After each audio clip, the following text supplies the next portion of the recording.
What's up, everybody? This is Podcast Gameoverse, episode 056 for Tuesday, January 19th. I am Wasabi Ice Cream. And I am Rick. What is up, everybody? Man. If you heard the little exercise you were doing earlier, I'm also Mecha Hitler. Oh, yeah, we were doing a little improv exercise for warm-up, and it was disastrous, but we'll get it next time. I think we got some good material out of it. I thought it was funny. We didn't actually get to the improv, but everything leading up to it was hilarious. Yeah, but you know what? That was improv in itself. Yeah, there you go. Man, we got some shit to go over today, man. Quite a bit's happened. Sorry we skipped the podcast last week. My fucking car broke down. So that was the thing I had to deal with. You do this every week. I love it. The thing, I have to remember to stop it before it goes too far, and I never do. So it's a running gag now, I guess. I love it. I got a bunch of shit to go over today. Speaking of running gags, man, have you been following? There's this trend now on YouTube. Have you been following the Lamar roast Franklin trend on YouTube? Yes, man. I was talking to my buddy about it. I was like, this meme, like this game is like what, 8 years old? Yeah. And this meme just like exploded. I'm usually not up on the trends. I'm usually not hippity.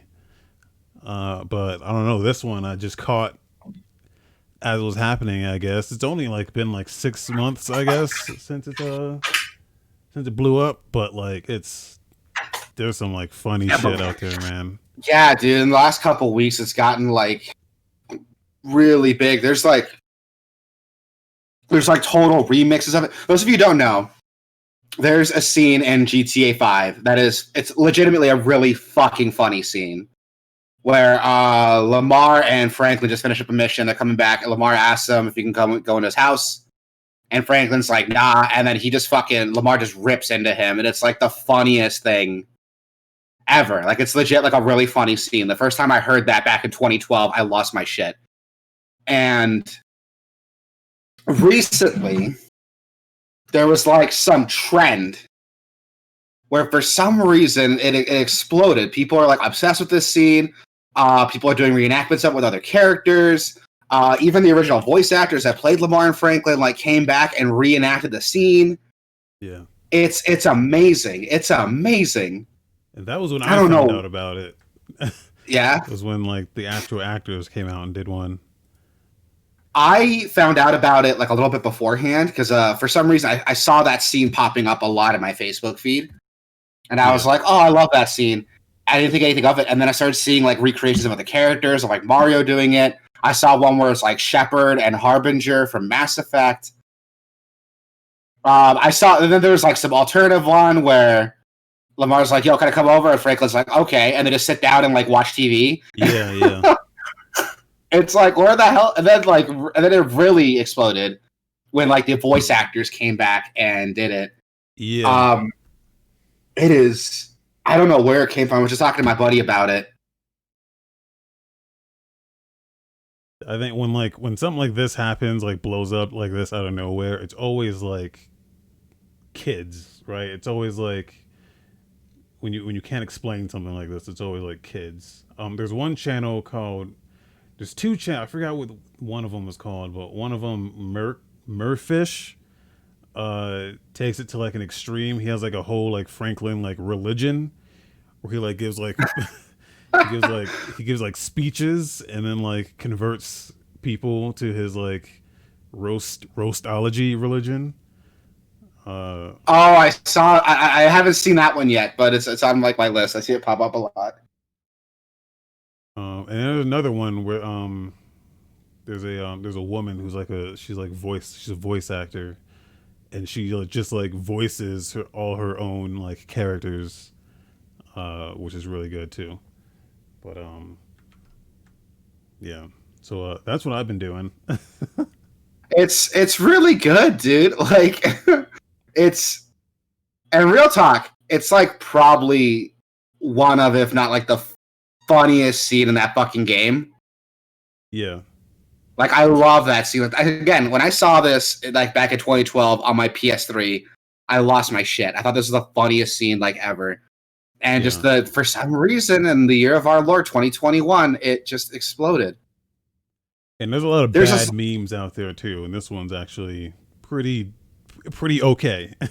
Yeah, dude. And it started out like look there's this parody. I'm putting it in the stream chat now. It's Lamar Rose Franklin powered by RTX. And if you look at the date, dude, this dropped January 3rd, like when the new year started. So this has had traction for a while now. Yes, and I love it. Tell, it was about like 6 months. It was about 6 months when it started. Yeah. Oh, it's so good. I'm just rewatching it now. It's so funny. I love the internet, man. I don't know what the internet's gonna latch onto. Sometimes it latches on to the craziest shit for no reason. And this is a good one. I'm glad they latched onto it. Hold on, I gotta log into my Restream account and I have to select all images with bicycles. I hate that. Oh, what? Okay, I got it. Well, because it's like, no, you know how it's like when it's like a half a bicycle in a picture, and you're like, okay, does this like count? Does that count? Yeah. Sometimes it's a unicycle, and you're like, what the fuck? Are you fucking with me? Yeah. So, we got it though. Ladies and gentlemen, we got it. Okay. Anyway, you been playing any games? So same shit. I did. The new Scott Pilgrim just got re-released, so I was playing that. Yeah. Game's still solid. It's still a really solid game, really good. Music's still fantastic. However, I've also been playing River City Girls. Yeah. And I think that might be doing what Scott Pilgrim's doing, but like a little bit better. River City Girls is only 2-player co-op, not 4, so it doesn't get like quite as crazy. But I think River City Girls is the better Scott Pilgrim, but the music's not as good. Yeah. Well, yeah, that Scott Pilgrim game was always like, it was always decent, but I always felt like it was like missing something. It was always missing something for me. But yeah, River City Girls is really good too. Yeah, dude, it's amazing. I've been playing that a lot. You're gonna hate me. I downloaded Dying Light and I started playing that last night. That's still super good. That game's not bad. It's not bad. And now that I got this like new computer, I'm kind of going back to some of my older games, and I'm like, oh, I wonder what it looks like on this computer. Like some of them don't make a difference because like they're old enough that I was able to max them out with my old computer. But some of them, huge difference. Like Control, I re-downloaded Control, and I'm like, fuck, this looks amazing. Yeah. It's a huge step up for Control. Resident Evil 2. Yeah, man, I've been having a lot of fun with that, and I promise I will get to Outer Wilds soon. One day, I promise. That's all. That game's all that matters, man. I know, and I'll get to it. Fuck it up, I know, but I'll get to it. I promise. I'll get to it. It's on my list, man. But what about you? I know you're going back through your backlog of PS3 game or PS4 games. Did you get to Miles Morales yet? Miles Morales, I'm gonna start tomorrow. Okay. Was gonna be today, but we're doing this today. But yeah, so tomorrow I'm gonna start Miles Morales, and just I want to finish all my PS4 shit. Just kill all those games now. Yeah. And just take my fucking PS4 out back and smash it or something, and just kill it. Or and hear me out on this, you can like donate it to a children's hospital or something. Just saying. I could do that, but they don't want it. Even a kid with cancer is like, "Ooh, the PS5's out. Why are you doing this?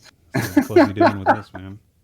I'm about to die in like 6 weeks. I'm going to play Spider-Man on PS4. Get out of here. So yeah, so that will happen. What I've been playing is actually just like a lot of PSO2. Um, Oh yeah. game still sucks, but they're making a new. The I don't know good if you kind of heard stuff, though, this. right? I don't know if you heard, but they're making a new Genesis. So, um, You told me all about of that. It's like a big new like overhaul expansion yeah, PSO. it's a complete overhaul that's built in the same game. So it's basically the same game. They're just completely rebuilding it from the ground up and then like expanding everything as well. So your current characters will carry over into that new game, and then you can still play the old game, but they're like remastering that as well. So like, because that game's like 10 years old at this point, so Yeah, it's um showing its age. yeah, like one of the big new features is your fingers move. So that's pretty big. Um, but dude, I've been playing a lot. What I've been playing a lot recently is there are Picross games on the Game Boy and on Super Nintendo. But they were only released in Japan. Uh, Yeah. but they're like really good though. They're like really there's like a lot of content in them. So like and in RetroArch, if you play them in RetroArch, they've got retro achievements. So I've just been like playing a shitload of Picross on the Game Boy and just like getting all the retro achievements. Um, good for a little pick up and play. Grumble in the house. What's up, Grumble? Guys, we do this What live up, on Rumble? Twitch.tv/Gameoverse. So jump in there, Yeah, chat so with yeah, us. so hop in the chat if you want to say something. Tell us what a bad job we're doing. You can do it. I'm not going to listen to you, but Yeah. you can say it. I mean, we already It's a know, free so it's not country. like you're not going to hurt our feelings. So, um, Might hurt my feelings a little bit, but I'll get over it. yeah. Um, Jesus. But no, Picross is pretty cool. Like I've heard about it. I had it on my DS like forever ago, but that's like the extent of my experience with it. yeah, the DS ones are cool because there was one on there that was like Picross 3D, where it was like a three-dimensional Picross. I don't think I Yeah, ever that's the one played I that one. have.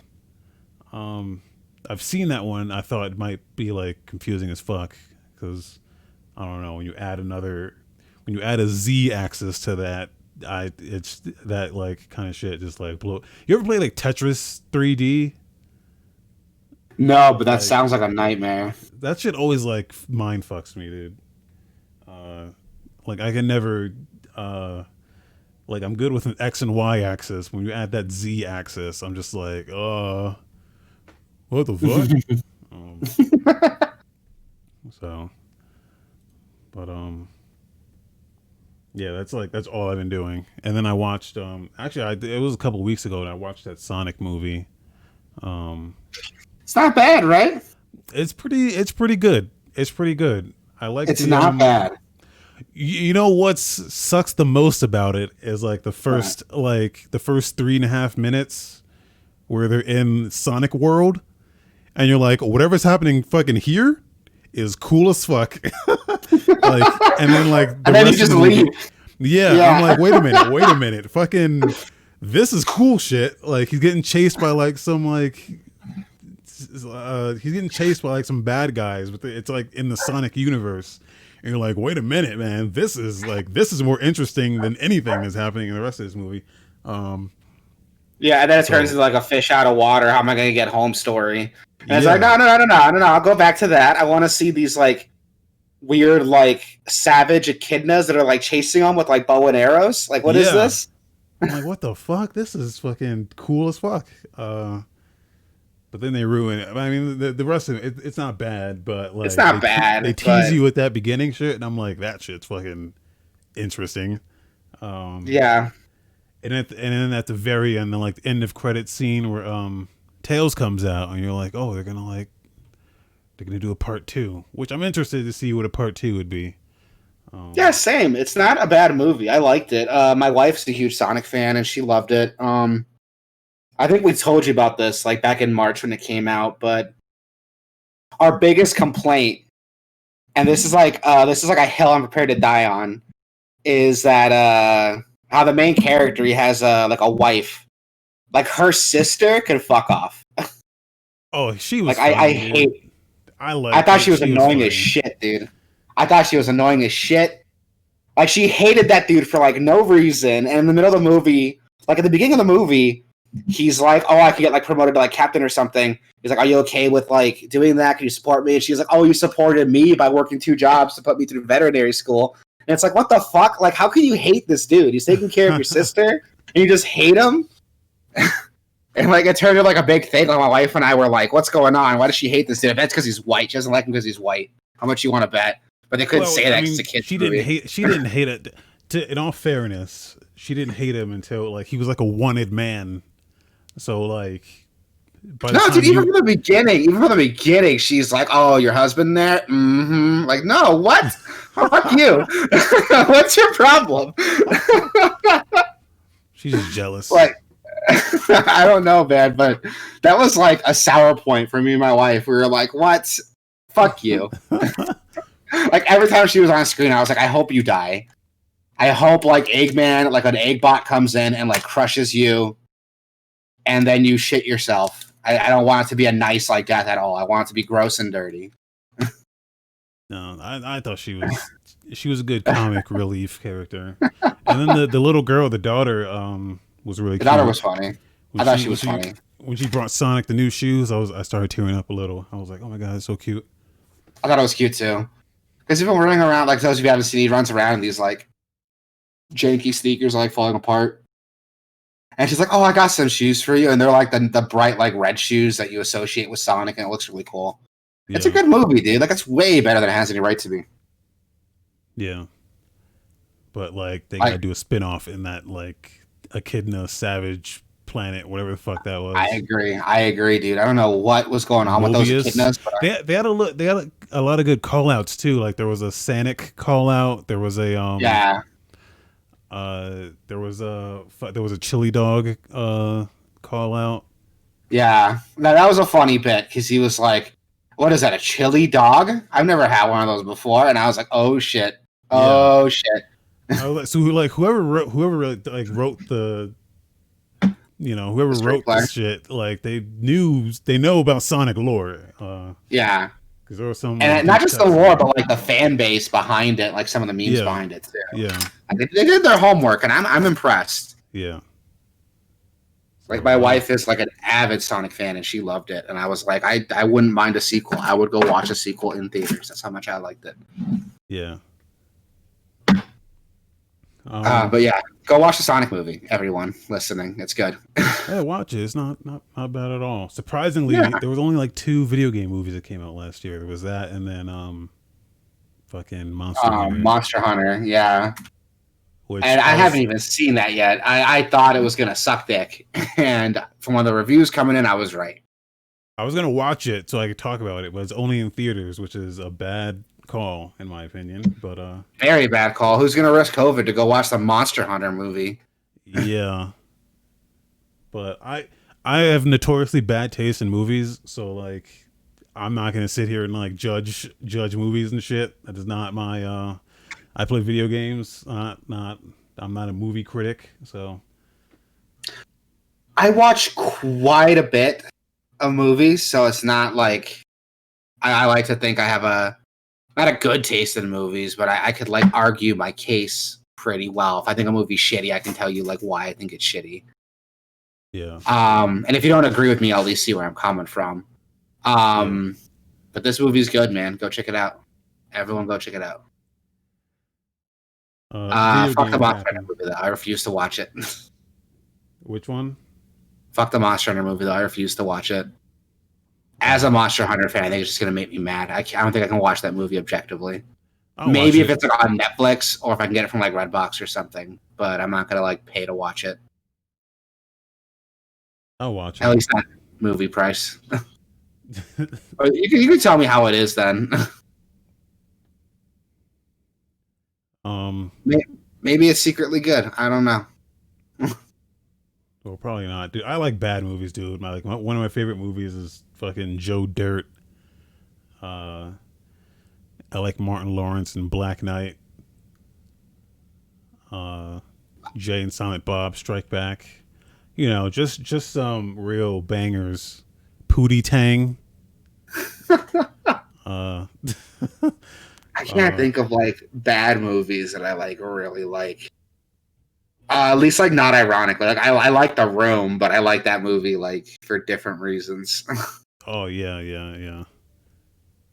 Oh, you know what? No, I watched Cats, and that movie's fucking great. I know that's a bad movie, but that movie's fucking great. I was laughing my ass off through that whole movie, dude. I was legitimately entertained through that movie, regardless of how shitty it was.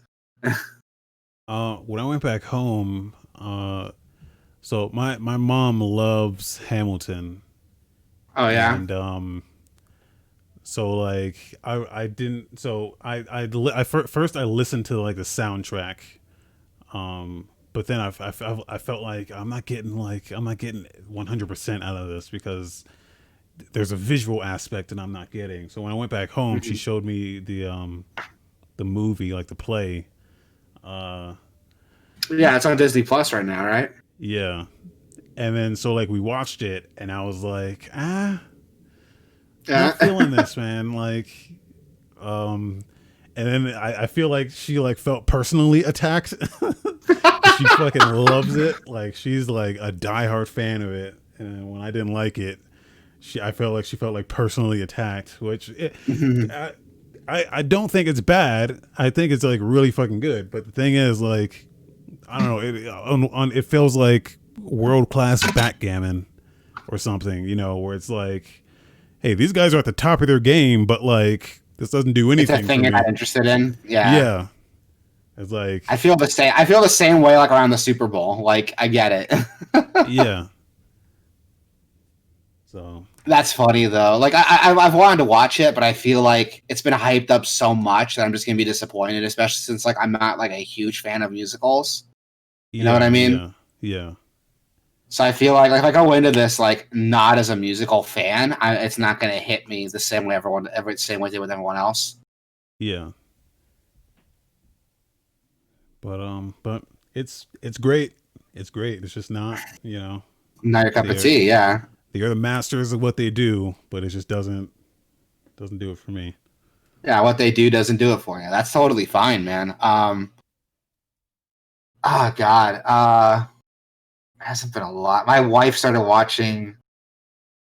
Okay, you're gonna judge me a little bit. My wife started watching Barbie: Life in the Dream House on Netflix, Uh, and it's really funny. So like, here's where I like it. Here's my 2 cents. So we can move on to actual video games. is that new or is that No, it's an old. The show's like old as shit. Like it's been out since like 2015, I think. okay? And she's like upset because there's only like one season on Netflix. But here's what's funny about the show: like the characters are made of plastic, and the entire world of Barbie is made up with like Barbie like toys. So there's this scene where Barbie is like, "Oh, let me get my credit card," and the credit card's like fucking as big as she is, and she just acts like it's a normal thing. And they sit down, they're talking about, "Oh, it's Barbie's birthday. How old is she?" And they're like, "Oh, I don't know. She's been president, so you got to be at least 39 to do that. But she was also a doctor, and that's like 11 years of medical school. She's also a race car driver. Like the show's like really self-aware, Yeah, like how yeah, silly it is, and it pokes jabs at that. And I'm like, okay, I can fuck with this. I like this. yeah. There's some kid shows that like, I mean, like I don't watch a lot of, but like, I had a friend who told me about Ladybug and Cat Noir, which is like Yes, it's I've like a heard that one's C. pretty It's good. almost like a CG. It's almost like a CG Sailor Moon kind of. Yeah. Um, and it's like it's pretty good, but you know, it's like a kid show. Yeah, same. Like I can only watch like so much of it. My Yeah, wife like loves it, and that's okay with her. That's okay for her. She can enjoy it, but I'm like passively on the couch, like with my Switch, while she yeah, watches that in the living room. And every once in a while, there'll be a joke where I'm like, "Oh, that's funny," and I'll laugh and I'll go back to my Switch. Like it's not like I'm not going out of my way to watch this, but I gotta give credit where credit is due. The jokes are funny. Some of the jokes are really funny. Yeah, and then I've also tried to watch just to understand the fandom. This is not like I've tried to watch I know where you're going with this. I tried to watch My Little Pony, Yeah, which I will give them credit. All the characters in the show like all have like distinct personalities, so I can see where you like someone would like latch on to. Oh, I love Pinkie Pie. She's my favorite. Um, I can see how it could happen, but yeah, I can see not for that me. too. But it's no like same. I've tried it a lot. My wife's a My Little Pony fan, and she likes it. And I've tried to watch a couple episodes with her, and I'm like, it's not doing it for me. And it's kind of for someone who likes cartoons. Like I love cartoons, and I just My Little Pony's not doing it for me. There's a couple episodes that are fun. There's this one where Weird Al's in it that's really funny. Hmm. Um, and I thought I like that, but all in all, it's not for me. I'm not the target demographic for this show. So it's well animated. What it does very well, but it's not. Nope, not my thing. I'm not the Yeah. audience for that. This is a video game podcast. This is a video game podcast. So let's get to some video game news, man. The saga of Cyberpunk 2077 runs a little bit deeper. As CD Projekt Red's co-founder, Marcin Nowinski. Like I'm not Norwegian, so I can't pronounce that, but I Close think I enough, got I that think. right. He gave a personal explanation on what was like leading up to the launch of 2077. The studio's perspective, what happened with the game, especially with old consoles, because that's where most of the issues are.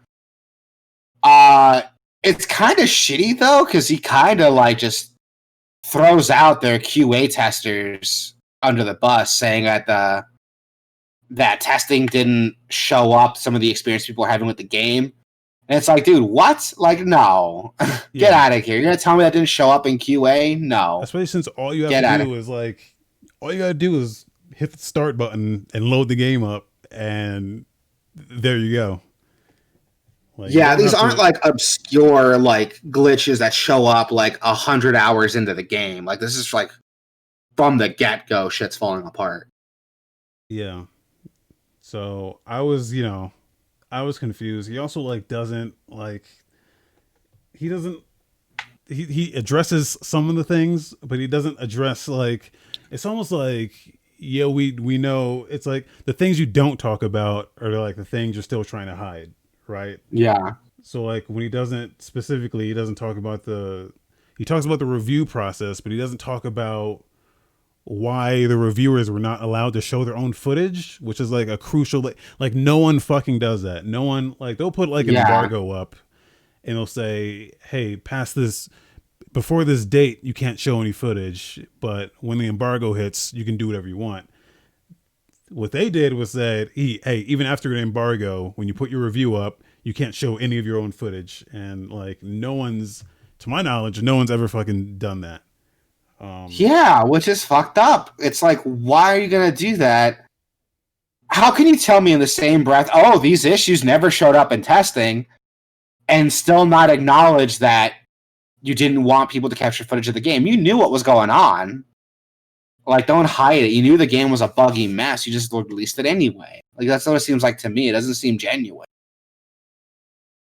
yeah.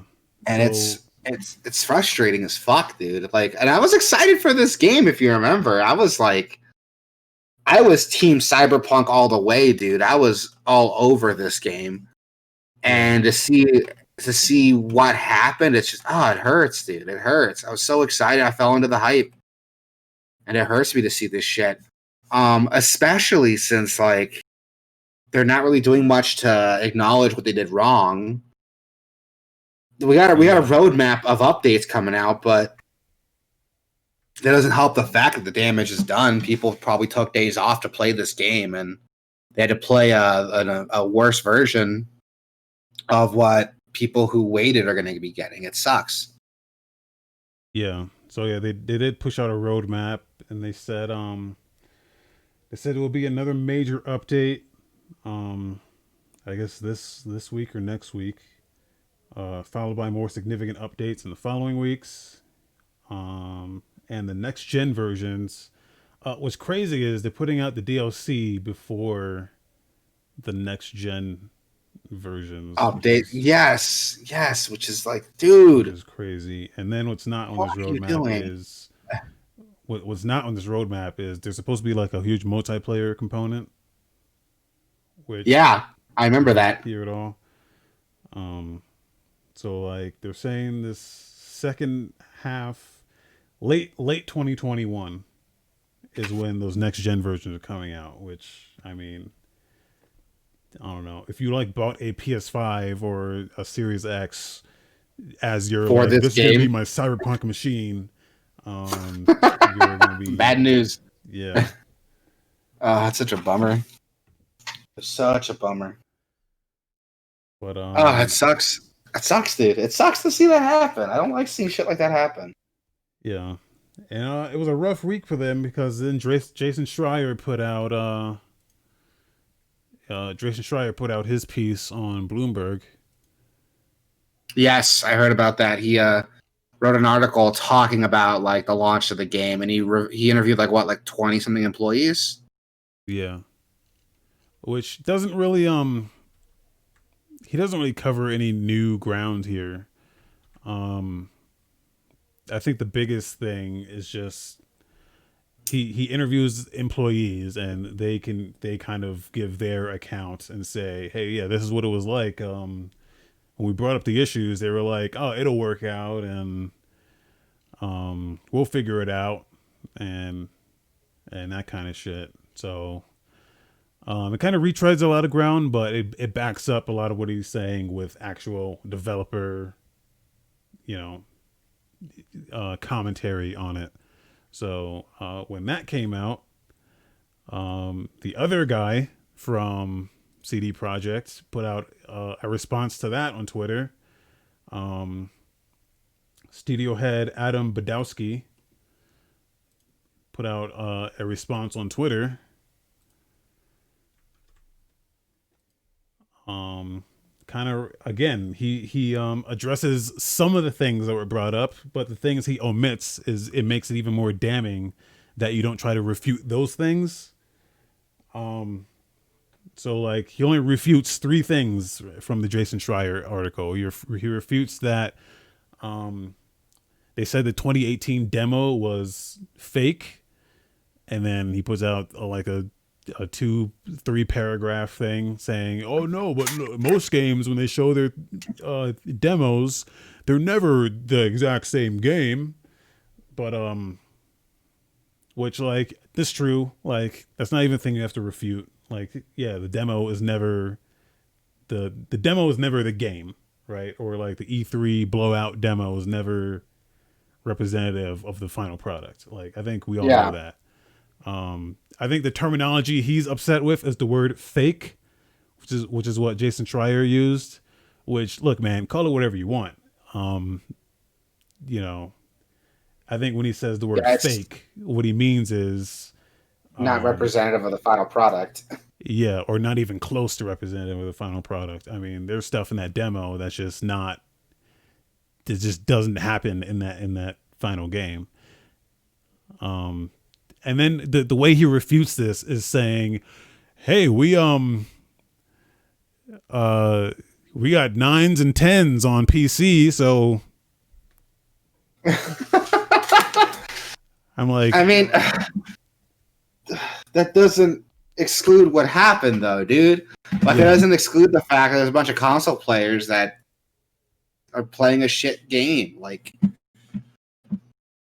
not even that you know, shit. It's there's, just like for a lot of people, it just doesn't work at all. yeah, it's that's so frustrating. I had a conversation with a buddy of mine who did buy it, and he said to me, like, I don't see what the big deal is. It's no worse than like a Bethesda game. And I'm like, really? Like, that's the standard we're holding it up to? Like, Yeah, but Bethesda, like, I don't like. they'll make claims that just are not true, but the thing is, people expect it from Bethesda because they've been doing it for so long and getting away with it for so long. Now, Which is ridiculous because I don't know if you remember when Fallout 4 came out, I was like super critical of how like glitchy it was. Like, yeah, me too. and no one else was mentioning it. Nobody else was talking about it. I was like, And man, I've you been guys are saying so this shit for excited years. for like, you guys are so excited for Fallout 4, but there's a game that came out on the exact same day that is way better. Tomb Raider came out that day. Oh, I remember. And I was like, man, this is getting overshadowed by this trash ass fucking Fallout game. Just because it's Fallout, just because that's Fallout in the name, it Yeah. just clouds everything else. This guy even says in his statement, "Our final game looks and plays way better than that demo ever was." Now you can go back. I think it was 2 years ago when they put out their, and this is 2019 when they put out their 48-minute demo, and even that wasn't representative Of the final of product, the like final in the product. slightest. Yeah. So to say that I this remember. to say that what we got is better than what we had in 2018 is fucking absurd, dude. I don't Yeah, believe that dude. at all. Yeah, dude. Um, Especially since like the simple fact of like I saw the 2018 like 45-minute gameplay demo they showed off at E3. And that's what got me excited to buy the game. And then thank God my fucking computer went out when it happened, or else I probably would have bought it day one. And after seeing the gameplay videos of what we did get, that discouraged me. And I'm like, oh, I'm gonna wait now until this shit gets fixed. Like just outside looking in, how can you like blatantly lie to me like that and say, "Oh, what we got was better" when it clearly wasn't? It clearly wasn't. yeah. So like I don't know. I think what these guys need to do is just like shut the fuck up for a while and because Jason Schreier replied, I love it when fucking these guys 'cause Jason Schreier always reaches out before he writes a hit piece. He'll reach out and say, "Hey, you guys want to talk about this before I talk Rip shit your about asshole you?" up. Yeah. And then they never respond until he puts the fucking thing out and is like, "Hey, fucking, you talking shit about me? This is all not true." But like he Jason Schreier replies, "Hey man, I appreciate responses, but like your team declined to respond to my questions and provide an interview, so I like why are you fucking denying all this shit now?" So like I don't know, like they're doing some real scumbag fucking moves here, and it's like they're trying to cover their own ass, and it's not a good It's look for them at exactly. all. It's not a good look at all, and it's so frustrating. These are the same guys that made The Witcher, and which is a game I liked. I know you were indifferent to it, but I loved it. And to see them fuck up Cyberpunk so bad, like, oh man, I thought you were supposed to be the good ones. Like, what the fuck? Yeah, I don't know. Like my thing with The Witcher was that it was just like a real fucking um it was just real slow and you kind of just had to play you had to play it a certain way and I just wasn't into that way you had to play. And that's kind of what I like about Cyberpunk is that Cyberpunk is kind of open to multiple different kinds of play. So if I just want to like run and gun even though like it's not very fun, um you can do that. If you just want to be a hacker, you can do that. If you just want to stealth and melee and shit, you can do that. You can specialize in different weapon types and shit like that. So like it's a lot more open in terms of the play styles and the way you can approach different situations, which I like way more than The Witcher. The problem is, fucking, it's not fun. Like gunplay is not fun at all. It's basically just like Borderlands, but like bad. Uh, like they basically made a looter shooter. So all the guns are just boring ass, the same thing pickups. Um, Yeah, that's another big critique. I was thinking the gunplay is not that great. until you get to the end of the game where you can like spec into different crazy ass OP ass shit, and then it's fun. But the amount of time you have to put into it is just not worth it at all. So like that's why, in my opinion, this game is not going to be fixed in terms of like making the game good. They can patch out Yeah, all the bugs they want, but in my opinion, even if like it the had no content that's bugs, there. yeah, even if it had no Yeah. bugs, it's still not like you would need to work on this for several years, put out like a remaster or something, give it the Final Fantasy Realm Reborn treatment of just like, Deus Ex Human Revolution director's cut. yeah, because there's so much things that the game just does not do that the bugs are like the least of the issues for me. Like I had a relatively bug free experience. I only had one very annoying bug where I had to like restart a significant portion of the game, but other than that, I had like really no issues. So um, I just don't think the game is like when people go and say this is the most immersive game I've ever played. I'm like, what game are you playing? Because there's so much I know, really. you can't walk into most buildings. The buildings you can walk into, you can't like interact with anything. There's just like tons of shit that you just are not. It's just so shallow. It's just such a shallow experience. Like when you compare it to games that came out like 10 years ago, like I don't know, GTA 3 is a more immersive open world than Cyberpunk is to me. I mean, yeah, it And still it's has the funny because like the Crobe Cat video, oh yeah. just it's so good. It rips it apart, dude. So It compares some of Crobecat, the.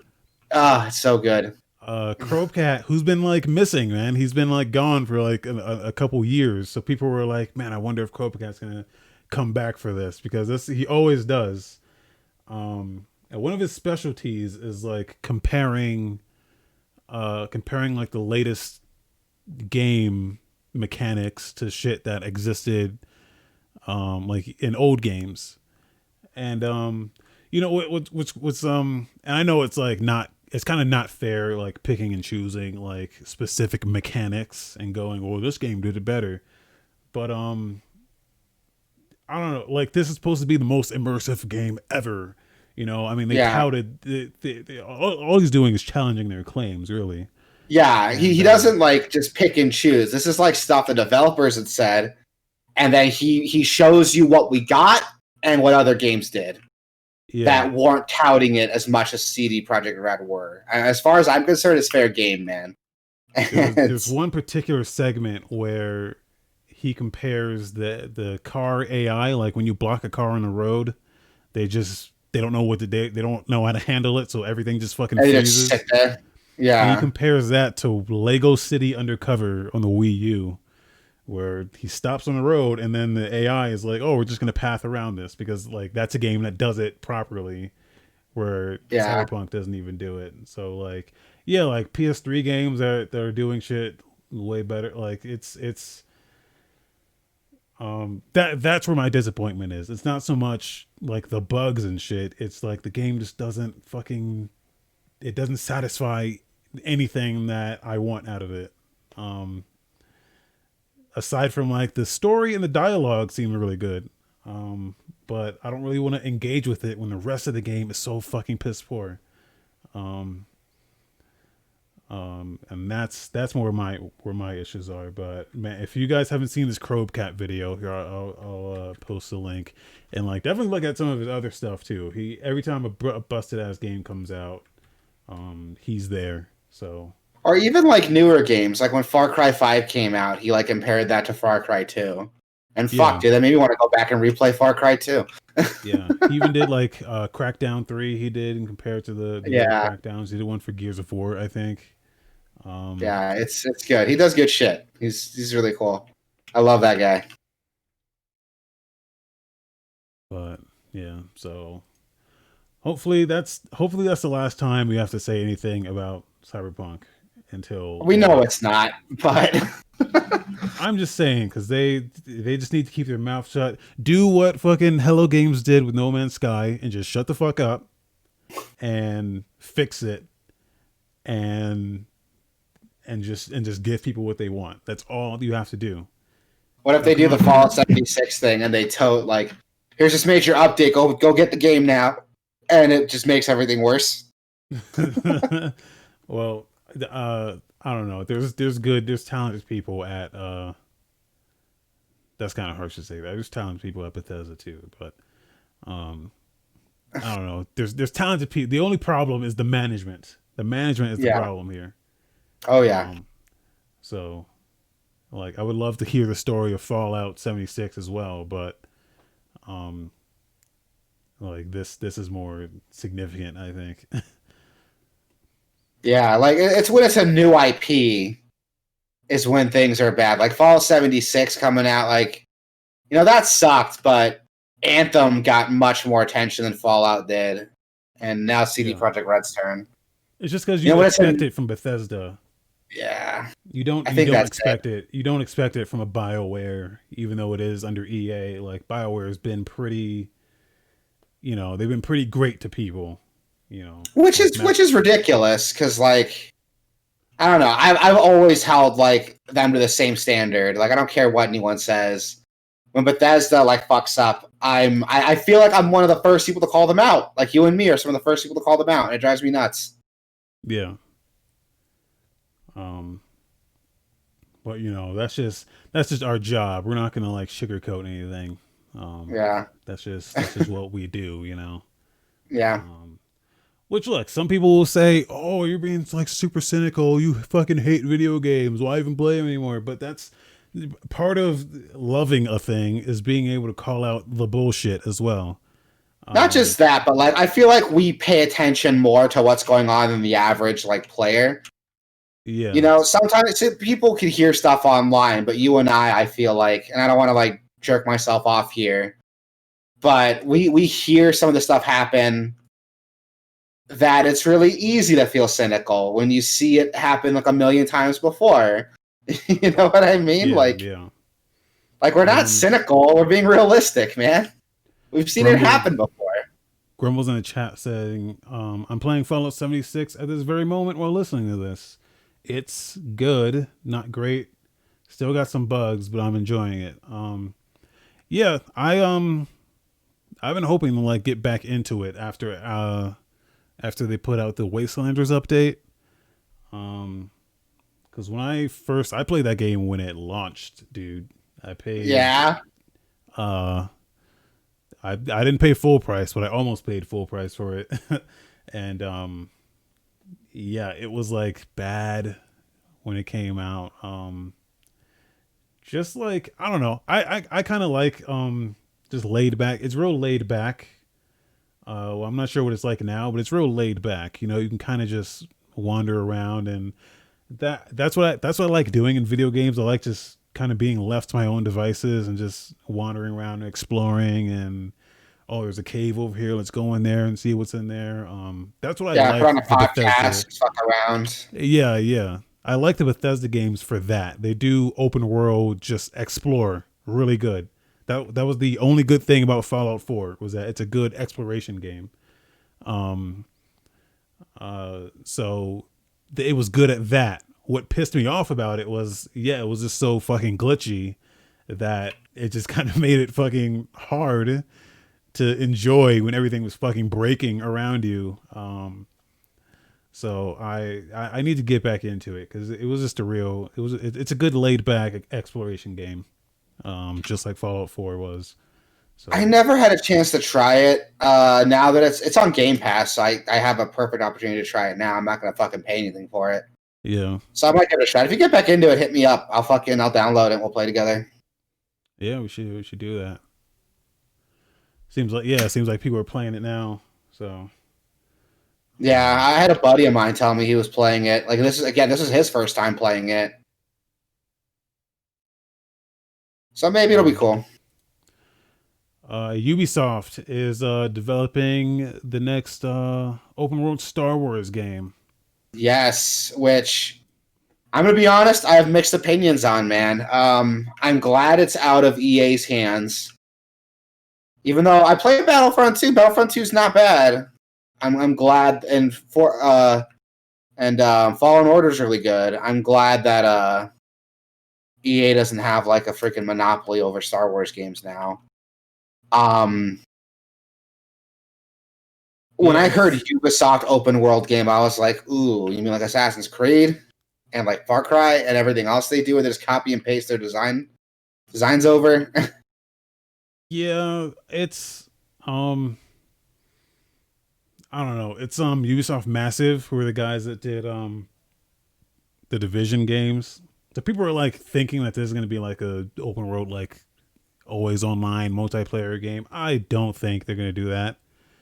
Um, if they did, that would be a really bad way to go. I I really don't think know. I really don't think that's going to happen. I think it's going to be like a single player open world. You know, I think it's going to be what you want, kind of. I don't know.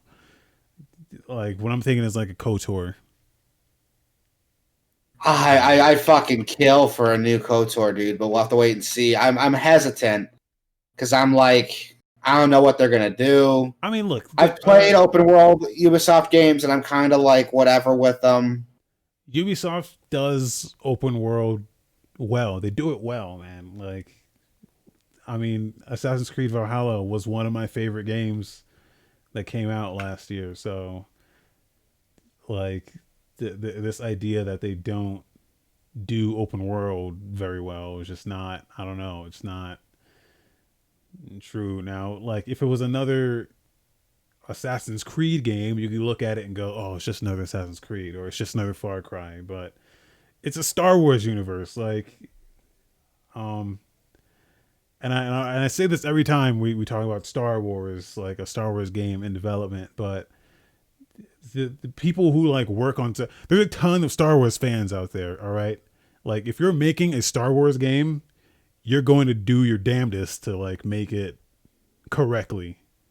As long as like no one intervene. The problem with EA is that like motherfuckers intervene and say, hey, put these things in it. It's got to have microtransactions. It's got to have DLC. It's got to have this bullshit.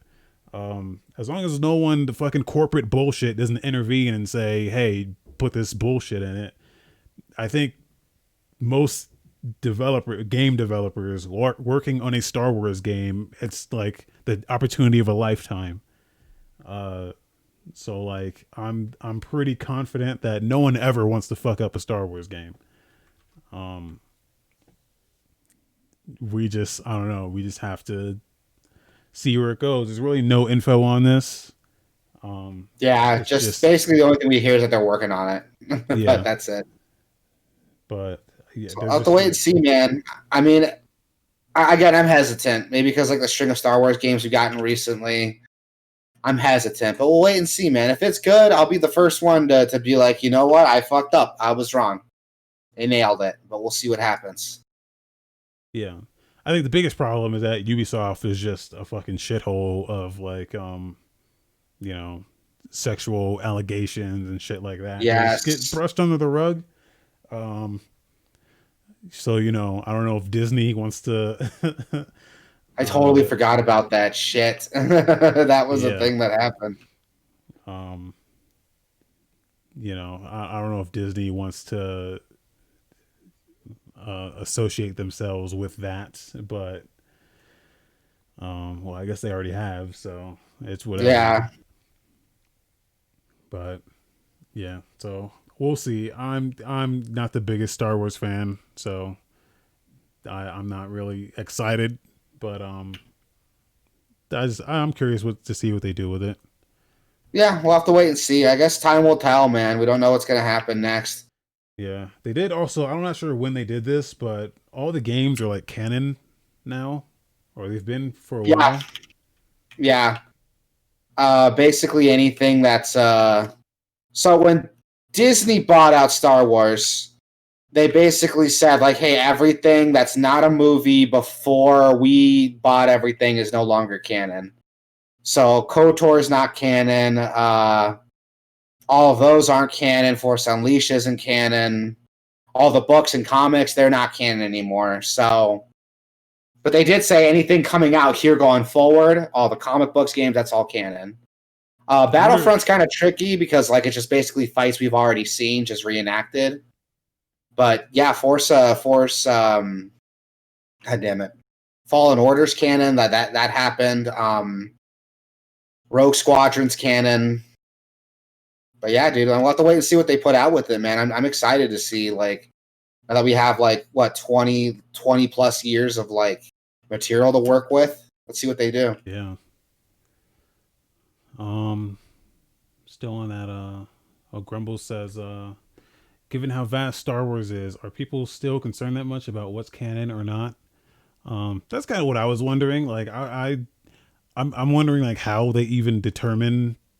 Like, do they bring everything to a board and say, like who's making the judgment on exactly what? Like, can you? I don't know how that works. Well, Like, they drew the line when Disney bought them out. They were straight up like, here's the line. Anything that's not a movie or Clone Wars is not canon now that we bought it. Anything that comes out after, video games, comic books, that's all canon. So that's where they're not picking and choosing like properties. But like someone has to be like the lore master, just in terms of every little thing that happens in any of these pieces of entertainment related to Star Wars now. It has to be, I don't know, documented somewhere. Like, who's the lore master that says, you know, because it's gonna get like convoluted as fuck. I mean, people are already like, if I think it already got convoluted as fuck, dude. Like, so here's the problem with Star Wars. Here's the problem with Star Wars, man. George Lucas, when he owned it, he kind of just let anyone who wanted to do a Star Wars thing do it. Like, he would talk to them a little bit, make sure they were fans, but for the most part, it's like, cool, do whatever you want, man. Like, have fun with it. So a lot of like stuff that we've seen, really important lore stuff, he didn't come up with. And it was just up to whoever like makes the game to like keep up with the canon. So like KOTOR, for example, they go through things like, God, the history of the Tusken Raiders and what a crate dragon looks like, and even the Sith code. All of that never existed until KOTOR came up with it, and now it's like gone. I assume they're kind of handling it the same way. They're just kind of letting you, like, whoever owns the property for that, they pitch their idea, Disney approves it, and whatever they do gets added to the Star Wars lexicon. But I don't know. I don't work for Disney, but I assume they're kind of handling it the same way. Yeah, because whenever I think about, it's like, does like Dungeons and Dragons do the same thing? Like, cause that's another franchise that has like a lot of branching shit in it. But do they like argue about what's canon in that or what's not? The problem with Dungeons and Dragons is that it has like different adventure books have like their own world to like work with. So here's like some pre-existing worlds, adventures you can play through. And they have their own like gods and myths, but those change too between like editions of what they do. So a lot of people, myself included, just kind of make up their own like campaign. That's what I do for my D&D game. I just kind of make up my own campaign. I use the lore books as like a reference point, but I kind of just make up stuff as I go along. I'm sure there's some D&D fans that are like, "Oh, how dare you?" But you know, it's a game. At the end of the day, it's a game. Like, it's not Game of Thrones. You know, what I do isn't going to affect how you enjoy it, so who cares? But yeah, it's when you get to canon and stuff, it gets really tricky. With Star Wars, I assume it's kind of like whatever. It's gonna end up being fucking like you're gonna need like a dictionary of like every fucking thing that is canon, so you can like reference, okay, this happened in this video game that came out in 2017. You can see that this and this happened. So when Empire Strikes Back happens, that affects this in this way. And I'm like, okay, dude, like get this, man. That's already happening. Yeah, well, that's what I'm saying. Like, you have to like. There's like this scene reference, dude. Like, yeah, and it's already happening. Like, there's this scene in Rebels. Spoilers for Rebels to anyone that hasn't seen it yet. But one of the clones from Clone Wars like managed to beat Order 66. He got his like inhibitor chip removed, and he becomes like a major force in the Resistance. And he's there like in Episode 6. He's like there with Han on Endor, taking down that Imperial base. but he's this old bald guy with a beard. And if you go back and watch the movie, there's a guy who looks just like that in the original movie. And Dave Filoni just like wrote, oh, this guy is like a clone that survived Order 66. And that's canon now. That's a thing. Like, that's a thing that happened. And like, even like now with the newest Star Wars movie, they released this like visual dictionary for the new Star Wars movie, Rise of Skywalker. And my supervisor got it for me for Christmas. And they mention stuff that's not even in the movie, but it's considered canon because like they wrote it in this book. Little things like, oh, all the fleets in with the Sith Empire are based off of old Sith lords, and there's one named Darth Revan. So like, oh, cool, Revan's canon now.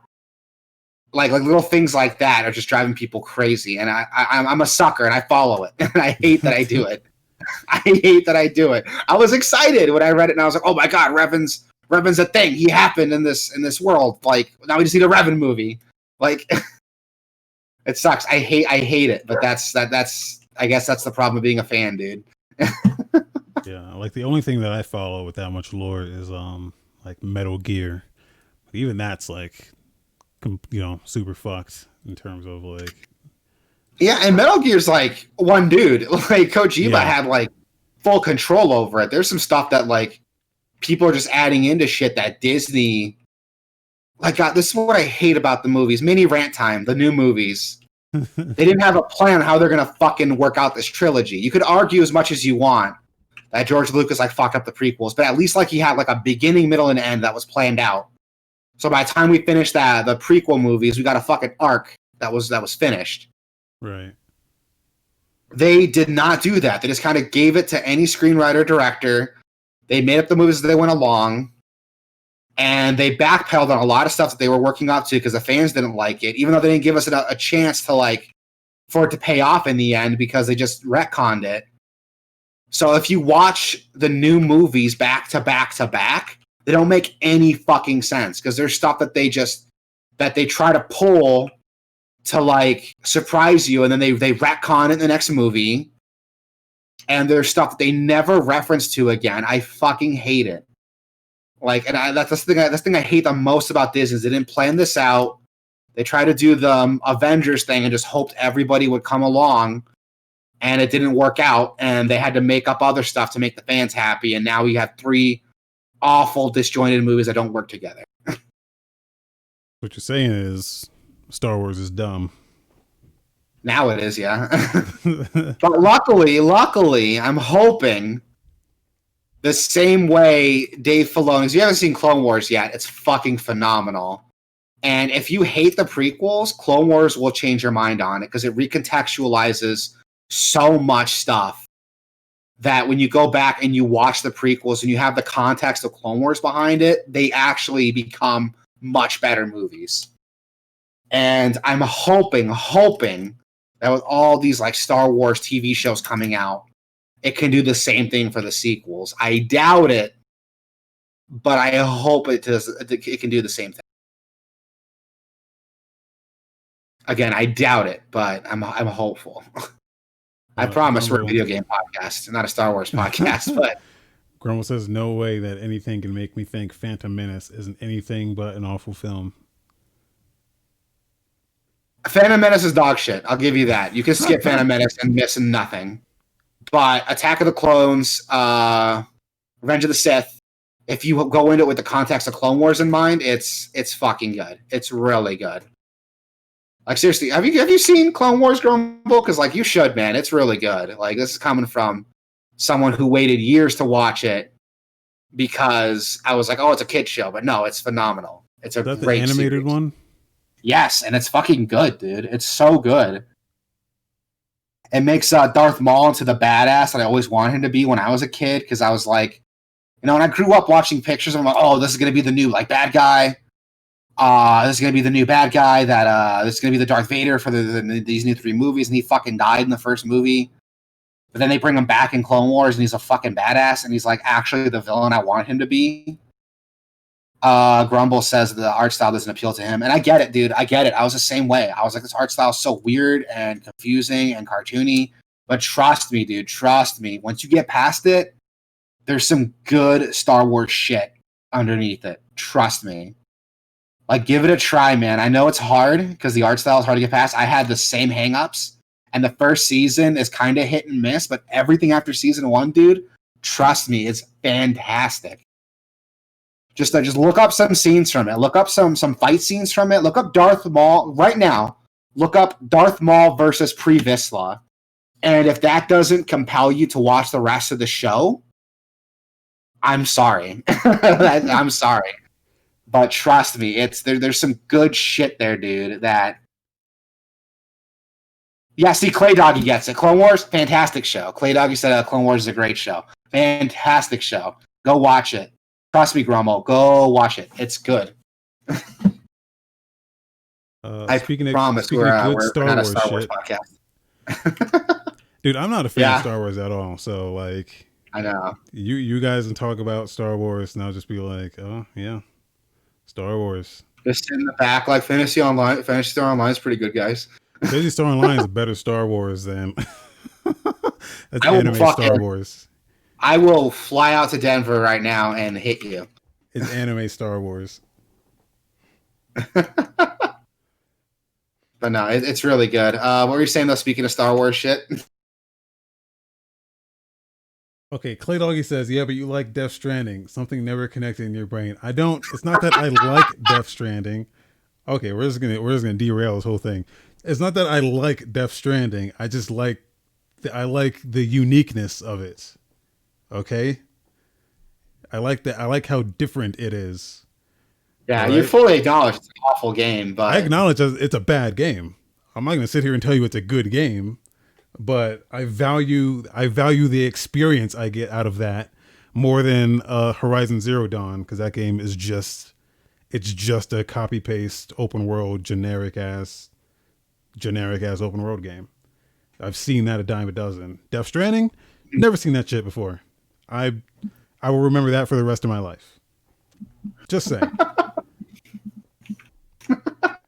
All right, that's the Star Wars Death Stranding hour.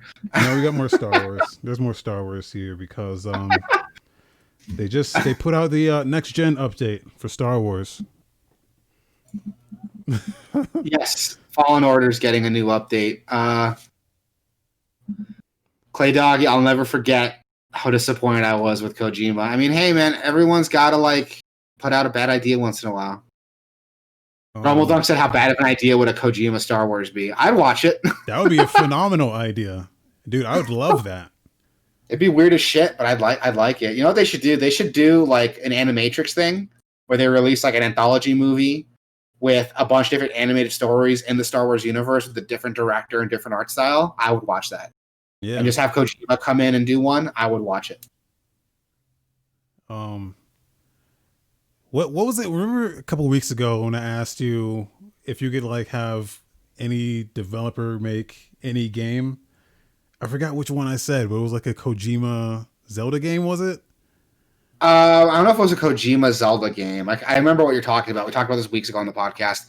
I mentioned I would love to see Zelda 2 remade by Way Forward, and you were all over that idea. Oh, yeah. They should do that. And I said I would love to see like a Spider-Man game done by Platinum Games. That would be cool. But not like budget. We're doing this to pay the bills, Platinum. This is a project we actually want to do. We want to make a great game, Platinum. Yeah. Okay, we've gotten derailed so hard. Yeah, we did. So we got a Star Wars Fallen Order is getting next gen updates. We're going to be seeing the Xbox Series S is getting a frame rate bump from 45 to 60. The Series X in performance mode is getting a frame rate bump from 45 to 60, as well as a dynamic resolution that scales from 1080p to 1440. Kind of shitty, but whatever. At least 60 FPS. At least a 60 FPS. Like, that's one thing I'll say. Yeah. At least 60 FPS. I was actually kind of like, what I found interesting here was the differences in everything. Like, there's not one there's not one thing that goes from like each console, like this console's doing this and this console's doing that. That's what I found interesting, is that nothing is doing everything you want. Yeah. Except for PC, but even then, like the PC version runs like dog shit. So, does it really? You never went back to it after your upgrade? I never tried it, but I've heard a lot of the reviews that came out were saying it ran like dog shit. So I never tried it. I got it on PS4 and it still runs like dog shit. So maybe I should just double dip, get it on PC. But Clay mentioned it's the frame rate, dude. It's the frame rate, man. If it's below 60, I want to fuck with it. I don't like it. I've been spoiled. Clay mentioned that Digital Foundry did do a video covering this stuff. So, yeah, I forgot they did that. I did not look at that. I will definitely check it out then. Yeah, it's just weird to me that like Xbox Series X has a performance mode and a normal mode that you can select, right? But PS5 doesn't. Just have the shit run good. Just fucking develop it. Yeah, that's so everything runs smooth. Why you got to make me choose? The point of a console is that it works, right? Like that's why people buy consoles. Yeah, because it fucking works. You don't have to fuck around with settings. You don't have to worry about like sacrificing one thing to get another. It just fucking works. You're gonna upset Clay because Clay is the guy that's like very console. So this is his wheelhouse here. But yeah, I mean, am I wrong? Am I wrong though? Like that's why people buy consoles, right? I've been saying that since these consoles came out. I've been like, what the fuck is up with these? We're still getting performance mode and visual mode, and like sometimes they even have a third mode. And I'm like, okay, like why can't you just give me what you think like is just the medium? Just give me 60 frames should just be the standard 60 frames. I agree. And whatever you can do to maintain 60 frames and give me the optimal visuals at 60 frames, just give that to me. Exactly. And they don't want to do that because it's like, oh, but 60 frames don't look good on an E3 press trailer, though. So, dude, is that who says that? Is that a? I've never. No, we know that's why. We know that's why, man. Because like the screenshots don't look as good if we're sacrificing like visual fidelity for. You're saying they're trying to. But I know that on PS5, Miles Morales has a 60 FPS setting with 4K and ray tracing. I think someone might have to correct me. What the fuck, really? They put out a patch. They put out an update that that just made it work. But from what I understand, if that's the case, then that's impressive. Because I thought that wasn't a thing. That's why we sacrifice there. Clay said 60 FPS, but not 4K and some ray tracing. I think the sacrifice is in the crowd density, like the city density. I think takes a significant hit with that. Like there's just not as many pedestrians in the street. See, again, that's some PC shit. Sacrificing crowd density. That's an option in The Witcher 3. Yeah. I mean, at that point, you should just give me sliders. Like, you should just give me sliders and just let me choose if I want to fuck my game up and run it at 12 frames a second. You should just let me crank everything and do it. Exactly. Like, what's the point then? What's the point? Just get a PC at that point. Oh, but PC doesn't have Spider-Man, so that's the fucking point, I guess. You know what? Okay, this is gonna be an off rails ass show, but hear me out on this one. All right, let's hear it. I think PlayStation. Oh no, my bad. I actually like when this happens. I think PlayStation is the new Nintendo. Explain what you mean. Okay, so what I mean by that is PlayStation is just, you only get a PlayStation for the exclusives. The same way you get a Nintendo for Mario, you only get a PlayStation for the God of Wars and the Uncharteds. Okay, I see what you mean. And you're not wrong, dude. Like, PlayStation's always had, at least in this last generation, the better exclusives. So maybe there is some credence to that. Like, I don't know. It just seems weird. It seems like consoles want to be PC so bad without like acknowledging they're trying to act like PC. You know what I mean? Yeah, which is fine because it just makes it makes like porting your games easier. Yeah. It makes them pushing the consoles for like SSDs and stuff like that. It pushes the PC further because PC is always catering to the lowest common denominator, which is whatever the consoles can do. We're gonna build for that and then scale it up to PC. So as long as those consoles are powerful, then it just whatever comes to the PC will be even better in that regard. But yeah, I think like the Xbox to me is like the system you get for multi-platform, like not multi-platform, but if you just want to play games, you can get an Xbox like Series S really cheap. You get that Game Pass, and you just got an all-you-can-eat buffet of just games. And that's first party, third party, whatever you fuck you want. And then if you want exclusives, you can get your Nintendo, you can get your Switch, you can get your Sony, and just play your exclusives on those. And you're not wrong. Like I've argued forever. Oh, excuse me. I've argued forever that like all you really need is like a PC and a Switch, and you're like fine. Yeah. Or if you can't afford it, an Xbox and a Switch. Yeah, Xbox and a Switch, or Xbox and PS4 or PS5, and or a PC and a Sony or Nintendo. So really, it's PC or Xbox combined with Nintendo or Sony or both of those. Yeah. I think you get. Yeah, and you're fine. You got your bases covered. Like, yeah. The only thing that pisses me off is that Rare Replay isn't on fucking PC for some reason. I need them to put those 360. That is the only thing I'm missing. If they put those 360 games on PC, I would be a happy man.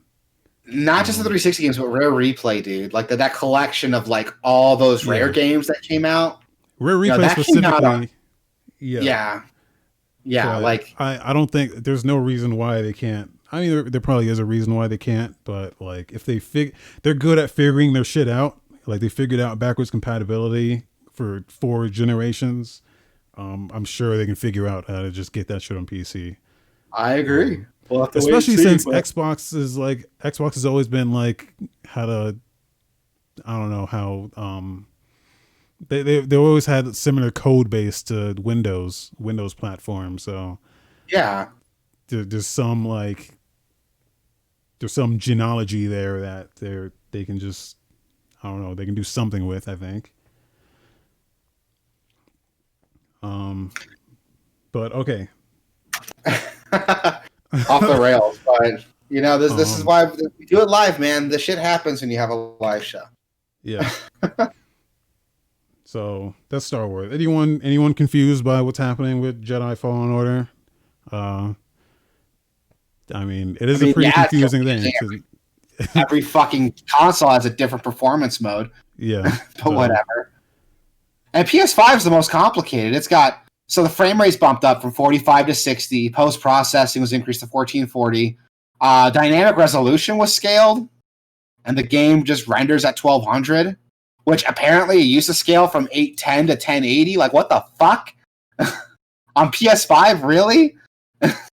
Yeah, it's confusing to why do you disable dynamic resolution on PS5 but keep it on Xbox?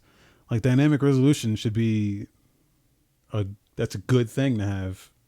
Well, I guess maybe it can't maintain the frame rate at 21, but if it can't maintain the frame rate, then it should scale the resolution to maintain it. I don't know. It's confusing. I don't know why they did this like this, but I don't know. I would assume it's just the differences in the systems, but yeah, it's weird, but whatever, man. Like I'm not paid to be there and make these decisions. But whatever. Well, I know we're talking about video game movies earlier. The Mortal Kombat movie reboot just got some photos released. It's being directed by Simon McQuoid, who, according to my notes here, has done nothing before. Are you sure on that? Yeah. Okay. So I looked up everyone involved with this movie, and the guy that's directing this movie, he did one thing before this, but it was Yeah, he not. did a video short in 2014 called "The Nighttime Economy." But Yeah, yeah, on his so this IMDb is page, there's nothing else he's done. this is his Wow. first Okay. movie, so All right. Good for that's him. I mean, stuff happens, and this stuff happens, man. Like, I don't mind it. yeah. You can get some cool shit from new directors. What else we got? It's been produced by Todd Gardner, who produced Radio and the Paul Blart Mall Cop movie. So again, James Wan. Yeah. so that guy, he does have some movies under his belt. Most of them Yeah. bad. Yeah, but then you got James Wan, who did Saw and Insidious, and there's like one other one he did that was really good. But yeah, I like James Wan. He does good shit. The first Saw, I think, is like a masterpiece. Everything after that's kind of hit and miss. Actually, he didn't work on the first Saw. He did every other Saw. Oh, Yeah, I'll take it back then. Fuck him. I put But, Saw. I just put Saw because it was just easier than saying Saw 2, 3, 4, 5, and 6.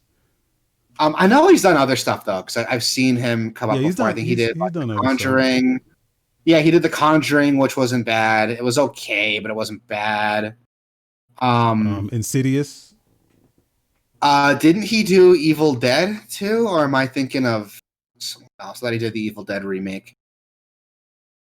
Yeah. Hold up, look up his Not filmography. See, I'm not I'm a totally movie guy. wrong. He did not do Evil Dead. He totally did do the first Saw. He directed the first Saw. Oh, he did? Yeah, that Oh, was his man. first directorial debut. Well, okay, so Saw. He did Saw. Yeah. But yeah. So I think he can like pull it off. I got some confidence here. Plus, like some of the shots look good. Before we get ahead of ourselves, the story revolves around a new character named Cole Young, played by Louis Tan, who, according to some documents, his fighting style is inspired by UFC fighter Jorge Masvidal. Basically, things like Muay Thai, Judo, Jiu-Jitsu, more mixed martial arts fighting, which is cool. It's kind of weird they just bring in a new character, though, probably to, like, so they have, like, that fish out of water, like, oh, this is the guy who's here to ask the questions the audience is going to have, you know? Yeah. Which could be cool. I mean, if he shows up, there's a lot of choices you could have made. I mean, if you want to tap into like Mortal Kombat lore, they could have just done a Shujinko story, but whatever. Yeah. The story they set up here is that Cole knows nothing of his heritage aside from the mysterious birthmark on his chest in the shape of the Mortal Kombat symbol. So. That sounds, not gonna lie, that sounds like self-insert as fuck, but whatever. We'll have to wait and see what happens, man. Maybe it'll be good. It's scheduled to have a simultaneous release in theaters and an HBO Max on April 16th. If you guys haven't seen some of the photos yet for the new Mortal Kombat movie, it doesn't look bad. Like, the characters look like they should. It's actually pretty neat. But we'll have to wait and see what happens, man. It could be cool or it could be bad. We'll have to wait and see. I don't want to say excited, but I'm interested. You know, I'm watching with interest. I said this in the Discord when this came up, but like I don't have, my thing is those games are so good at storytelling. I mean, like NetherRealm invented they kind of contextualized how story is done in a fighting game. So when you play Mortal Kombat 9, 10, and 11, well, 9 especially, because 9 is like the fucking like magnum opus of like, this is the fucking story of Mortal Kombat. When those exist, I kind of don't need I feel like I don't need a movie. Yeah, and that's the other thing I was about to say. Like, the games are basically already movies, and they're not bad. The story's good on them. Like, as much shit as I talk about MK11, I have a lot of shit to talk about MK11 with their bullshit DLC practices. And the fact they release a fucking Armageddon version of the game, and then release an Ultimate Edition like a year later. Nope. Nope. I'm not going there. I did acknowledge the story's good. The story is good. Despite my issues with it, and especially MK11, like it legit feels like fucking MK11. The first part of it feels like Avengers: Infinity War, and the second half feels like Endgame. It's like crazy. Like the scope. That's the scope that Mortal Kombat 11 has in the story. Everyone comes back. There's a lot of stuff happening. There's a lot of like time travel, alternate universe shit happening, and it somehow manages to make MK versus DC canon. I'm not going to explain how because it's fucking complicated, but it does. Like it's surprising, like how like it feels like it was written by a fan, but it's actually good. Like it doesn't feel like it's not bad. It's really good. And why do we need a movie when we can get that from the games? But I mean, who knows? Maybe it'll be good. Maybe it'll be something cool, but we'll have to wait and see, man. I do not like the logo for Mortal Kombat 2021, like the new movie. I think it looks weird, but it's the same dragon, but the dragon looks too round to me. You know what I mean? It doesn't look like. I don't know if you've seen it yet, but it looks like like it looks weird. I don't know if you've seen it, but the dragon looks like a knockoff. And it looks like if someone got knockoff Mortal Kombat merch, that's what the dragon would look like. I don't know why they felt the need to redesign it. The original dragon was perfect, but whatever. Yeah, well, the movie's scheduled to come out in theaters and on HBO Max on April 16, so yeah, not too far off. Not too far. I'll definitely check it out. If it's on HBO Max, I'll watch it. I'll have a review ready by the time we do the podcast in April. Which, if I look at it, it's coming out April 16th. So it'll be coming out April 16th, Friday. We will literally have a podcast the next day. So nice. I will have a review ready on April 17th. All right, look forward to that review. Gameverse.com, Gameverse.com/YouTube, Gameverse.com/Twitch, Gameverse.com/Discord. And some other news, we got some new videos and trailers. We got a new Pokemon Snap trailer that's coming out April 30th. Game looks pretty, don't get me wrong, but I think Wasabi and I both share a similar opinion on it, that the on-rails shit has got to go. There's no reason a game coming out 2021 should be on rails. Like, why? Too late, man. Hey, if it's one thing I know about Pokemon is that they do not like to change their shit. So, Bug Snacks is a way better Pokemon Snap game. And if we're being serious here, Umurangi Generation is a better photo game. The fuck is that? And that I fucking talked about this game, dude. So you just say that as if we know what that is? I talked about this game on the podcast like forever ago. Hold on. We all know that Umurangi Generation. I mean, if you're looking for photography, Umurangi Generation. Okay. I mean, we all know. Look at this. Look at this shit. I'm putting in the staff chat now, motherfucker. You're gonna see this and you'll be like, "Oh, I remember that because you talked about it." No, put it in the in the stream chat. Yeah. Yeah.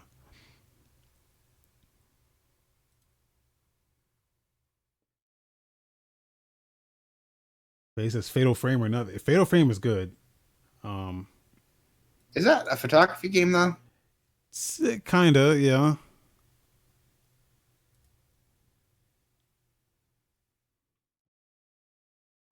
Loading. Yeah, so Umurangi Generation is a indie photo game that kind of reminds. It's got an art style kind of like Jet Set Radio, so that's what drew me to it. But the game gives you like full creative control over your camera, so you can change like what lens you want to use. After you take a picture, you can adjust the saturation, the focus, the field of view. It's crazy. It's crazy how much depth it goes into. And for what I've read, it doesn't do. It's not so complicated that people with a photography background can't get into it. And it's an open world game, and you kind of have these objectives you need to do where you go around, you take these challenges on, you take pictures of people just living out their life in the city. Like it's really neat. And I'm like, if they did this in like with Pokemon Snap, you just make an open world Pokemon Snap game with this like photography style. They just drop you off in the middle of an island. You can have like different zones where different Pokemon show up. It just gives you objectives, kind of like Animal Crossing mixed with like this photography mode. I think it'd be fucking awesome. Yeah, this looks dope. See, that's what I'm talking about. Like if they did something like this with Pokemon Snap mixed with like bug snacks, how every like little encounter is like a little puzzle you got to solve. Like, dude, this would be fucking amazing, man. Amazing. But yeah, see, and that's I don't know. That's the bigger issue I have with this Pokemon in general of just not like, and the fan base who's just okay with buying the same game over and over again. It's just we need to push them to do better. I agree. You should not be okay with just buying the same game over and over.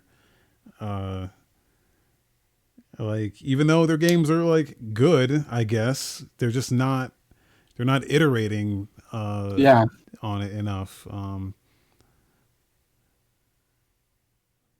But I agree, dude, and that's what's so frustrating about it. Like, we'll have to wait and see. Like when I heard a new Pokemon Snap game was coming out, I imagined, me personally, I was like, "Oh, this is great. We're gonna get a modern Pokemon Snap game, maybe something like open world." Nope. We just got the same game we got fucking 20 years ago, but with better graphics and new Pokemon. Yeah, that's like how the fuck are you gonna evolve the game but not evolve the game? You know what I mean? Like, what the fuck? It's a bummer, dude. Yeah, like the potential there's. I'm sure what they're gonna release is gonna be okay, non-offensive. People are gonna like it. But like compared to what we could have had, dude, like just us talking right now, like god damn it, like we can get something so much better. Yeah. Or even like what's that game? Perfect Dark. Doesn't Perfect Dark have a photography mode that would work like really well in a Pokemon game? Does it? Not Perfect Dark. I'm thinking of God damn it, not Perfect Dark. God damn, what's that game like you really liked by Ubisoft? It's got a sequel coming out that you don't. Every time Ubisoft does like a new announcement, you're like, "Oh, is the sequel coming?" Beyond Good and Evil. Oh, yeah, Beyond Good and Evil. Yeah. It's it's like an optional thing, but you take pictures of all the. It's like Metroid Prime, where you like have to scan everything. All the creatures in the game, you take pictures of them, and you get like money. You get money for like filling your photo roll of new creatures. So yeah. No. But yes, you're right. Beyond Good and Evil 2. Let's hear some more about that. That is my most anticipated game ever. Yeah, did you hear that? Ubisoft, if you're listening, get on that already. Oh, they know. My man Wasabi, man, he's trying to get his nut, man. Get his nut for him. Clay says, so you're saying Pokemon isn't evolving? Oh, shut the hell up. I didn't realize the joke. I totally did not mean to make that pun, but if it works, man, you can pretend I'm more clever than I really am. Super Mario 3D World. So Pokemon Snap's coming on April 30. Super Mario 3D World plus Bowser's Fury. Which, have you seen the trailer to that? Yeah, pulling it up now. Dude, I need to play this game. I haven't played any 3D World at all.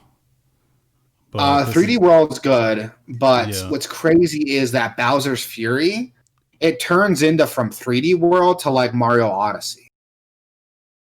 Like it's really weird. Like Super Mario 3D World is like it's a traditional Mario game in the sense that it's a level-based Mario game with obstacle course style levels. But with Bowser's Fury, it turns like an open world like Mario Odyssey. Even like the camera angle like changes with it. It's super weird. Yeah, this looks fantastic. Right? I'm like, is this the same fucking game? Like, what am I looking at here? Like when you get to the Bowser's Fury stuff, it turns into like a different game. Like if someone told me this is DLC for Mario Odyssey, I would have believed it. Um, it's weird because I don't know when 3D World was new, when 3D World came out, I feel like no one was talking about it. Well, I because it mean, came this out on Wii U. well, So yeah, okay, yeah, that would do it. the Game Which Grumps were super into it, and there's a lot of memes around that. That's what got me to buy it. I was watching the Game Grumps playthrough, and I was like, this game looks fun as fuck. they need to port all the Wii U games that no one bought, no one They played. They pretty need to much port all did those. already. They pretty There's much did still already. What hasn't been uh, ported yet? Zelda, the Zelda HD. Um, Oh, the Wind Waker HD and the Twilight Princess HD. yeah, yeah, Yeah, those still need to show up. But they got everything else though. Mario 3D World, Mario Kart, Splatoon 2 came out, so you don't need to port over Splatoon 1. A new Smash Brothers came out, so you don't have to worry about that. Even Tokyo Mirage Session got like ported to the Switch, which was crazy. yeah. That game fucking sucks. I don't think it's bad. I don't think it sucks. That's rough, man. No, it doesn't suck. It's It a little doesn't suck. mean. So that's kind of brutal. I thought it was a fine game. Xenoblade Chronicles, Xenoblade Chronicles X, which is like the only one I played. That one did not get ported, and I Yeah, hated that that one. game. I mean, they should still do it though, because like we already have Xenoblade 2 on the Switch. That remaster Xenoblade 1, just fucking get X over already, so that anyone with the Switch can play all the Xenoblade games. Yeah, They're probably not going to though, because Xenoblade X sold like shit, and Xenoblade X has nothing to do with Xenoblade 1 and 2. So a lot of people who probably got into Xenoblade 1 and 2 are going to go back to X and be like, what the fuck is this? yeah. I don't know. I I don't played know, more of though. that game than I thought I would, but it gets to a point where it's like, man, fuck this game. Yeah, you told me like, like a gate keeps a lot of stuff so you can like get to a certain level, and at that point it's like frustrating. yeah. And then Um, there's just a bunch of like difficulty spikes where it just gets fucking insane and frustrating. It's yeah, it's but Super Mario 3D World Bowser's Fury comes out February 12/2/21 for the Europeans out there. Next, we have Bloodstained Ritual of the Night is getting a classic mode, which is basically a classic Castlevania style mode, level based, um, tanky movement, sub weapons that actually matter mode for Bloodstained Ritual of the Night. Which Yeah. I wasn't expecting this to happen. Was this like a Kickstarter goal? I don't know. I mean, I thought all their Kickstarter shit was done, so I think anything they're doing at this point is just, hey, we're just going to do some shit.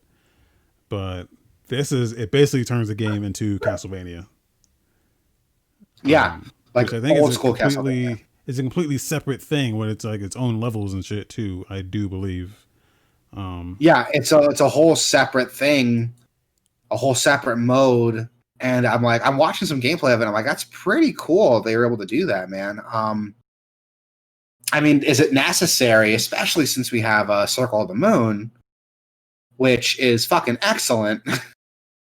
Well, Like, it's is a this free gonna? DLC. If you already have the game, Yeah, that's it's true. just a free DLC for it, so you don't have to buy another game. Yeah, that's true. I guess at that point, it's not that bad a deal. But again, like Circle of the Moon's already out, so if you want to get your classic Castlevania fix, Yeah. I mean, I guess if you like Bloodstained Ritual of the Night and you like the classic mode, go play Circle of the Moon, because I would, just from what I'm seeing here in Ritual of the Night Classic, Circle of the Moon looks better. Definitely, absolutely. And also, Yeah, Circle of the Moon was in our top 10 this year, so yeah, Circle of the Moon 2. So go check it out. It's on my list. I will definitely play it. It's like $15 now on Switch, so I might just bite the bullet and pick it up. We'll wait and see. In other news, we have Neo 2 Complete Edition coming out with a PC overview trailer showing all of the improvements for Neo now 2 Complete Edition this on game PC. this game just like came and went. Yeah. I think this came out last year. It was a 2020 game, I think. and no one was talking about this shit, but it looks great. The first game I played a little bit of. I'm not the biggest like Souls fan, so I kind of bounced off it a little bit. But like, I'm willing to go back and like finish it and try this one out because it looks great. According to the trailer here, this is the first time it's on PC. This one Which, is the first game yeah, is on which PC. yeah, which I didn't know. I thought Neo 2 came out multi-plat, but I guess it didn't. Well, it Yeah, did PS4 and Xbox, but not PC. yeah, Which is cool, man. um, Good on Bandai for like it's Bandai Namco that worked on this, right? yeah. Team Ninja. Yeah, And Team Ninja. Good on them what's for putting it out. what's crazy is I like that they're putting this. They're showing what they're doing for PC because they are notoriously bad at PC ports. Oh So yeah, I'm glad they got their shit together. I am too. I heard the PC port.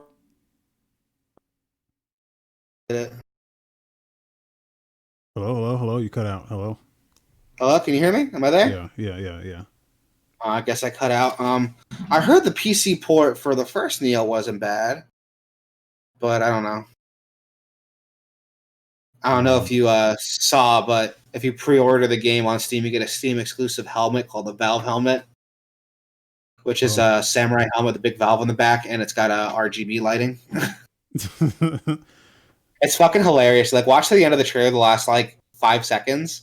That helmet's fucking hilarious. Like a Corsair made a samurai helmet, that would be it. But yeah, this looks great. Yeah, I It's think I'm gonna crazy. add that to my wish list. I just started playing Sekiro, and now this looks Mm-hmm. just looks just as crazy. Um, in a way that like I wish Ghost of Tsushima would kind of dip into like some more of this crazy, stupid like not stupid, but just crazy No, like that's fantastical yeah, like Japanese uh lore folklore. shit. Just outside the Legends mode, if it like got a little more just crazy with its stuff. Um, but yeah, badass. That's February 5th, I think it said. Yep, it's the complete edition with all the DLC. You can get it for $50, so a little bit less than a new game, and it comes with all the DLC. So definitely check it out. Samurai Spirits, also known as Samurai Showdown, I think here in the United States, is coming to Xbox Series X and S consoles. This trailer shows off the game quite a bit, but here's the fucking kicker, dude. This game is set to come out with 120 FPS on the Series X. That That's is fucking insane, man, right? Like, for a fighting game because usually they don't like. I mean, usually they just don't like. Usually a fighting game is just 60. So yeah. when it's 120, what does that do to like the inputs and I like would that change the gameplay at all? I don't know shit about fighting games, but I So know here's the thing with Samurai Showdown, and I do know a thing about fighting games. So yeah. I'm not a competitive player by any means, but Samurai Showdown is one of my favorite fighting games. For the reason that it's very unique because it doesn't focus on like heavy combo strings. That's something you'd see in like Marvel versus Capcom or like combo attacks.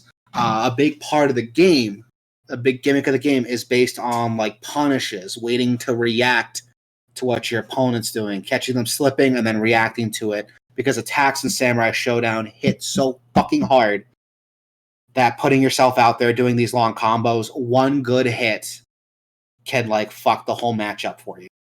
And I think with that, 120 FPS will let you be able to react and read those animations even better and react a bit more consistently. I think that's really cool. And I want to see what high level play of the new Samurai Showdown looks like with 120 FPS. Clay says Galford has a dog. That's all you need for this game to be amazing. Yeah, Gallifrey's got a dog, but like, you know, the meta, dude. um, but no, Samurai Showdown is really unique. In fact, if you're not a fighting game fan, I'll argue you might like Samurai Showdown because most of it's just like reacting and defending, and less on like My favorite fighting combos. games are Soul Calibur and Dead or Alive. So, how can I word it? It doesn't have the same like action movie like tug of war stuff you see in Dead or Alive, and it's less combo focused. I would argue even Soul Calibur has some pretty like deep combos in it. But a big part of Samurai Shodown again is the punish game. You know, like catching someone slipping, watching them use a move they definitely shouldn't have tried to use on you, and then reacting to it and punishing that. Okay. I think it's fun. It's one of my favorite things about Samurai Showdown is that it works on that mechanic. And as someone who plays, I play fighting games very aggressively. I'm a very aggressive, like pressure player, I think is the term for it. Where I want to keep my opponent on edge by relentlessly attacking. But this game, you can't get away with that. Like there's a lot of options to counterattack. There's perfect blocks that can knock your opponent off guard. Like it's designed around having as realistic a sword fight as possible as you can with like unrealistic characters. It's really neat how it works. I think that's one of my issues with most fighting games. It's that they don't really like you can go in there and like do like the combo shit all day. Like they'll have like a combo training thing, but what they don't tell you is like the situations in which you would want to do those combos.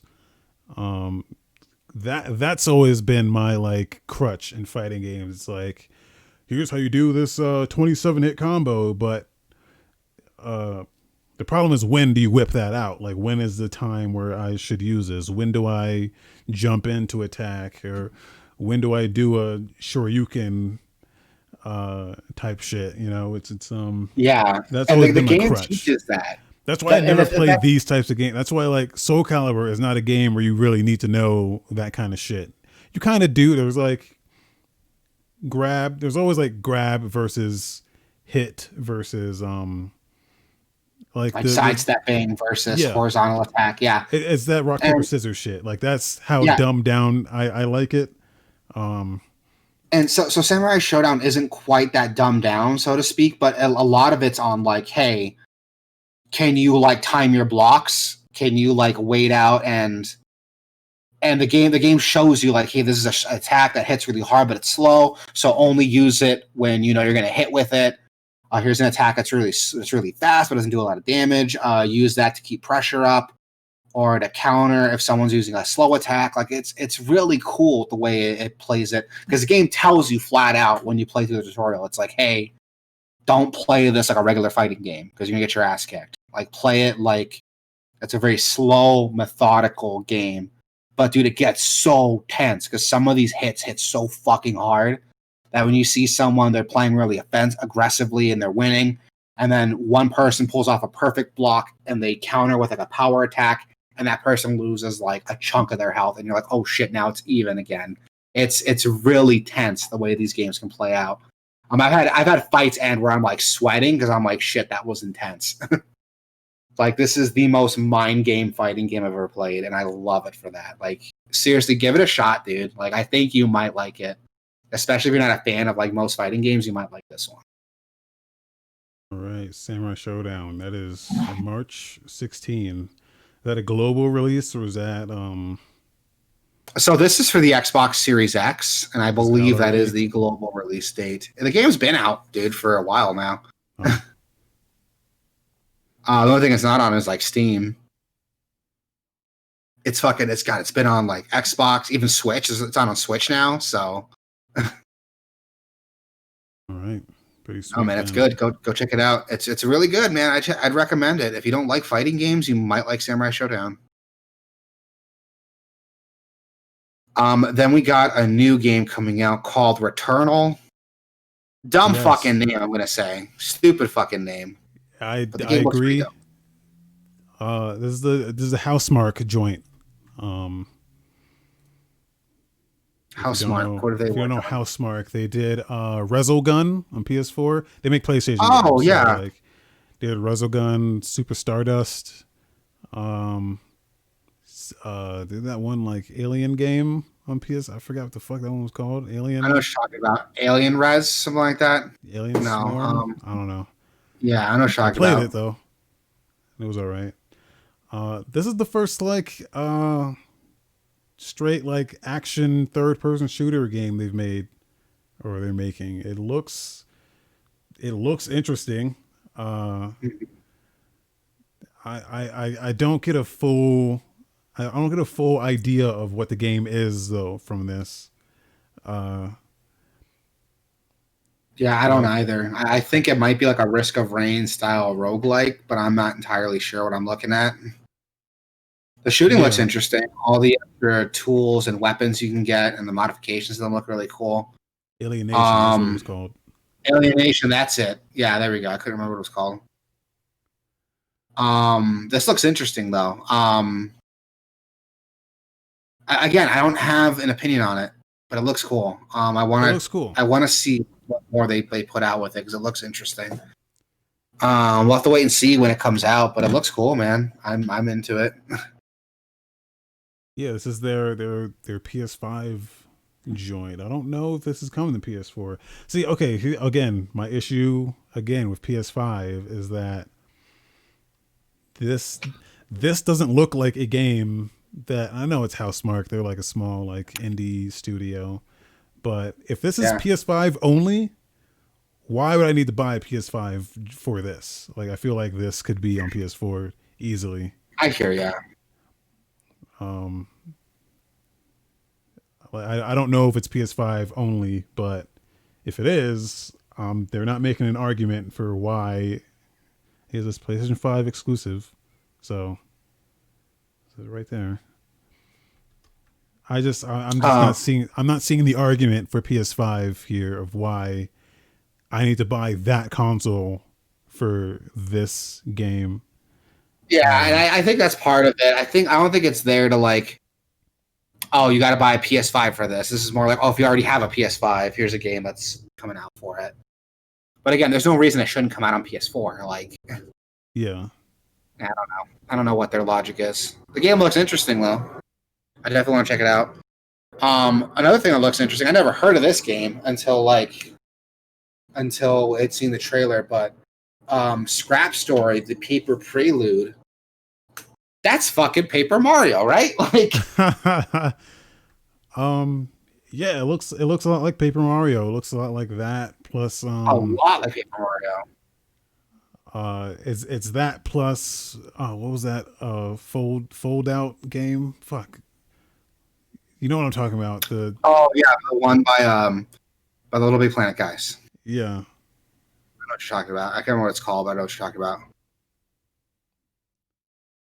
You're Like just that trying. looks freaking incredible, dude. Like I was like, is this Paper Mario? Then I saw that person turn to like a paper plane and fly away. I'm like, yeah, that's Paper.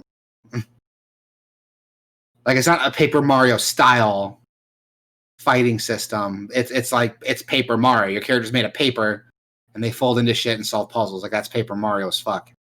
Yeah, and it's got the RPG aspects. Yeah. My friend Lurky sent this to me the other day, and I'd never heard of it. And there's no Steam page for it or anything, but it looks cool. It looks all right. It does. It looks pretty cool. It's got some like, it looks like some Harvest Moon aspects. I saw them like picking carrots and like picking apples and stuff. Yeah, So I don't know entirely what it is, but I'm interested in it, dude. I've definitely like got this like on my radar now. I want to see what else yeah, comes out with it, but it looks cool, man. I'm into it. I'm yeah. into it. That's called Scrap Story: The Paper Prelude. If you're trying to find it, because you're not going to find it on Steam, so which is where I thought it might be. Think so. Then we got Mega Man Maker. Excuse me, version 1.7. Those of you who don't know, this is a fan project. It is a like a it's Mega Man Maker. You can create your own Mega Man levels. It has preselected characters you can choose from. It looks dope. Honestly, I'm surprised. Like, freaking Capcom hasn't done something like this yet. Yeah, you would think. Capcom's pretty open with their shit, so they do let people just like do stuff with their stuff. I respect them for that. Yeah, I think the only time I've seen Capcom send out a DMCA for like a fan project was those guys who were making that Resident Evil 2 remake, but that's only because like they were working on one. Yeah. And even then, like they invited the guys over, they showed them what they had worked on, and they even got them some tech. And those guys made their own game. What was it? God damn it! You know what game I'm talking about? Nope. Shit. Well, those guys like went out and made their own game, and it came out already, and it was okay. Hold on, I gotta look it up now. But I hope Daymare 1998. There it is. What's it called? So these guys called Invader Studios, they were working on a Resident Evil 2 remake, and then Capcom sent them a cease and desist. And they actually flew them down to their studio, and they're like, "Hey, listen, sorry we had to like shut your game down, but it's because we're working on a Resident Evil 2 remake right now. We don't want you to step on our toes. But here's what we worked on. Here's some cool shit. Here's like some tech for the Unreal Engine they were using." And then those guys went and turned their game around into a new game called Daymare 1998. Okay. Which came out like last year, I think, but nobody talked about it because it was kind of shitty. I mean, joking aside, it looks like old school Resident Evil with a old school third person shooter Resident Evil. But I mean, to come out the same time Resident Evil 2 does, man, I mean, come on, like it's hard to compete. But yeah, that's the only time I've seen Capcom like shut down a fan project, and they made up for it by inviting the guys over. The Mega Man Maker looks dope as fuck. Yeah, it does. Sorry to get sidetracked, but Mega Man Maker looks dope. I want there to be more of these, man. If I would kill for like a Metroid Maker. I mean, these are on Nintendo, but like a Metroid Maker or a Zelda Maker, would just make me fucking cream my shorts. The fact that there isn't a Zelda Maker pisses me off, especially since like they kind of did it with what was that new Zelda game that came out? Link's Awakening. Not Breath of the Wild. Yeah, Link's Awakening. It had like a mode where you can make your own like dungeons people can run through. Yeah. Which, by the way, I never knew how much Binding of Isaac was that game until I played that game. Binding of Isaac, yeah. Yeah. Yeah, Binding of Isaac is like Zelda 1 as fuck. But I mean, it's specifically Link's Awakening though. Like the dungeon segments is like, oh yeah, mostly that. But yeah, it was very heavily inspired by Link's Awakening. But no, Mega Man Maker, dude, looks dope. Version 1.7 is out. You can download it right there from the YouTube page. I'll take you to the Mega Man Maker page to download it. It looks dope, dude. I'm excited. I love seeing fan shit like this. Love it. The only thing that I want to see out of this is a Robot Master Maker, because right now you can only put pre-made, the ones that already exist. But if you could like create your own Robot Master, that would be dope as fuck. That'd probably be very difficult to do, but I mean, they're adding all kinds of shit to it. They made Roll a playable character you can make levels for. Yeah. So I wouldn't be surprised they made they had a Robot Master Maker later.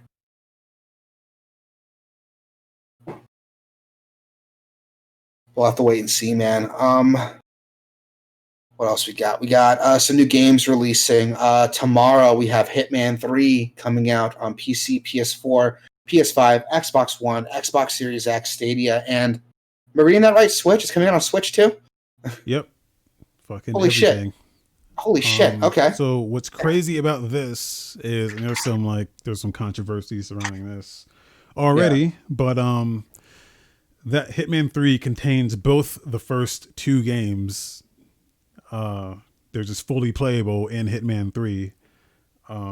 So I think if what I'm understanding is that if you even if you own oh fuck I gotta I forget what it is, but there's some controversy surrounding that people were not getting uh they were having to buy the first two games in order to get that content in the third game.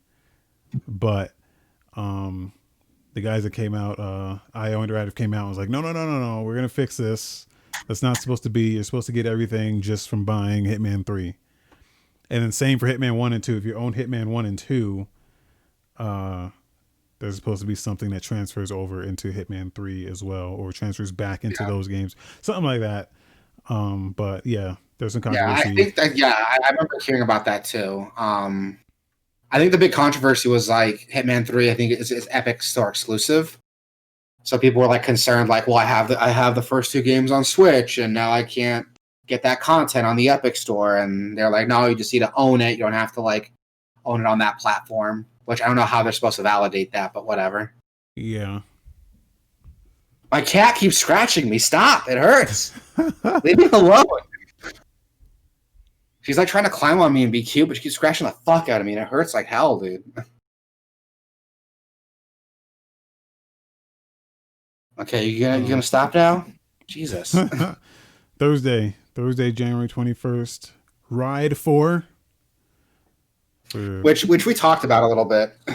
yeah, this is a re-release because this game already came out on the old consoles. Now they're coming to PS5 and Series X. So, motorcycle racing game. Looks like You dog know, shit. looks like dog shit, but like I don't know, small. It's a small niche game, so it's not really. I think the people who are into that will be fine. But you know what else is a small niche game that doesn't look like dog shit? It's coming out the same day. Skull the Hero Slayer. Yeah, I've heard about this game forever ago, and I completely fell off my radar. I forgot this game existed. And it looks fucking amazing, dude. yeah. So I think this game is Korean. And yeah, it's like it looks like a dope ass action platformer. Uh, Yeah, it looks really good. The big gimmick is that you're like this immortal, like skeleton hero, and you can like rip your head off and swap it with the skulls of like other enemies and gain their powers. And it looks good. Like the combat looks really solid, dude. I'm into it. Like this game looks like a lot of fun. It kind of re-examines some of those tropes you see in like action, especially fantasy action games. Like it looks cool. I've been following this game for a while, and I'm into it. And I can't wait to see this game come out. Or now that it's coming out, I can't wait to play it. I should say. yeah. Now, what state has this game been in? Because I've seen this all over the place. I mean, this trailer is from last year. I think it's been in early access this whole time, hasn't it? I'm not sure because I saw when I was looking this up, I saw like people already had gameplay of it too. Yeah, it's you can get it now on early access, and it's set to actually like launch the 21st. Okay, okay, Like the 21st, the official launch of version out of alpha version 1.0. yeah, yeah. This is cool. Yeah, it looks dope. I'm into it.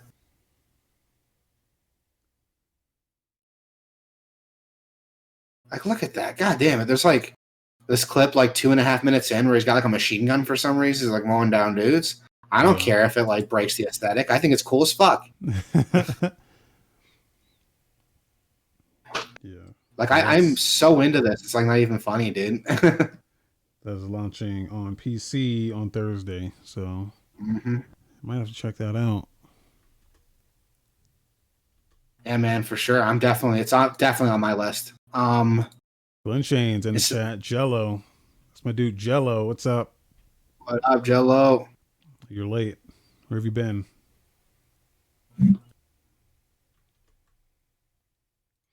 Answer for yourself. Friday, Bladed Uh, Fury. this looks awesome. So yeah, the other game was Korean. This one is Chinese. There's a lot of just games just coming out just all over the place, man. What I like about Bladed Fury is it reminds me of a Vanillaware game. Granted, without as much polish. Yeah, It reminds me of Muramasa. yeah, the Demon Blade. Yeah. This looks very similar to it, but more based around like Chinese mythology. Yeah, And granted, the animation isn't nearly as good as what we got in Muramasa, but it still looks pretty cool, dude. Like I'm into it. I love me some pretty action games, and if they're 2D action games, even better. Like I am all over that. Like I am hard now just looking at this trailer, dude. yeah. For some reason, it gives me fucking Guacamelee vibes. You're not wrong. It's got that like hard edges that Yeah, Guacamelee has, like a really exaggerated hard lines you see in Guacamelee. I was saying Muramasa because like of the combat, but you're right. The art style is closer to Guacamelee. it's like a combo of the two. Yeah, which isn't a bad thing. I mean, Yeah, Guacamelee had great art. I loved Guacamelee, and I'm into this, dude. yeah. This looks um, badass. yeah, it looks really badass. I can't wait to play it. I am definitely going to be trying this one out when it comes out. Yeah. So yeah, again, that's coming to Switch, PS4, and Xbone. That is like the Friday. perfect Switch game. Wow, that is like the perfect Switch game. Jello says Hitman 3 coming out. Yeah, we mentioned that already. It's coming tomorrow. I'm not gonna get to play it until like I don't know, like next month. At the games are starting to come out now, which is I mean not really, but they're trickling in. Um, Yeah, so like I'm not gonna really be able to touch anything until like next month because I just want to yeah, knock out my PS4 backlog. I just want to knock that out. and that's Um, fine. That's totally fine. We can get to that when we get to it. It'll give me time to like give it a shot and try it. And we can talk about it on the podcast once we both played it. Actually, I don't know. Should I even get into it? Because I haven't played the first two Hitman games. You don't really need to. It's not really a game you play for the story. It's a game you play for um, just the situations, the gameplay. It's a straight gameplay game that you can just play over and over because it allows you to just fuck around with everything. And that's what I like. That's called emergent gameplay, where it just gives you Yeah, this. It gives you the sandbox and it says, "Hey, play." Now go play, and then you play. yeah, which is Um, kind of like what Metal Gear Solid 5 did, and I love Metal Gear Solid 5. yeah. It was like, hey, here's a sandbox, here's your mission. I don't care how you do it, just do it. Jello So, said, "I can only remember yeah, liking one or two games during 2020, Neo 2 and Ghost." You see that right there? You're fucking up, dude. You're fucking up. yeah, dude. Did you even play Doom? Um, I mean, we did our awards, right? Um, Yeah, we did. MGS5 came out in 2015. Yeah, right. That shit. It seems so long ago. I mean, because it was long ago. But um, Well, a lot of shit happened since then. I think we were just starting the podcast, right? Or was it longer than that? I can't remember. We've been 2015. doing this Yeah, for a that was our while. first. That was our first. Because we started the podcast with our game of the year, our first game of the year show, which Metal Gear Solid Yeah. 5 was our game of the year that year. Yes, I remember. I remember because you were talking about like music, and you were upset that the community voted. I can't remember what the fuck they voted on. They voted on. I was pissed off that Metal Gear Solid 5 didn't get it, and Yeah. you're pissed off that Crypt of the Necro Dancer didn't get it. Um, yeah, that was we fucked up that I didn't fuck up, but like that was the one year where we had it all community voted, and Yeah, and we realized they, we they, realized they don't know shit. You guys are wrong. So That's good shit. But no, man, I'm excited. I haven't played the new Hitman, so like, is it worth it? Is it worth it? I think it's worth. I mean, you should start with the older games just to get your schlong moist. Well, I'm not doing that. So,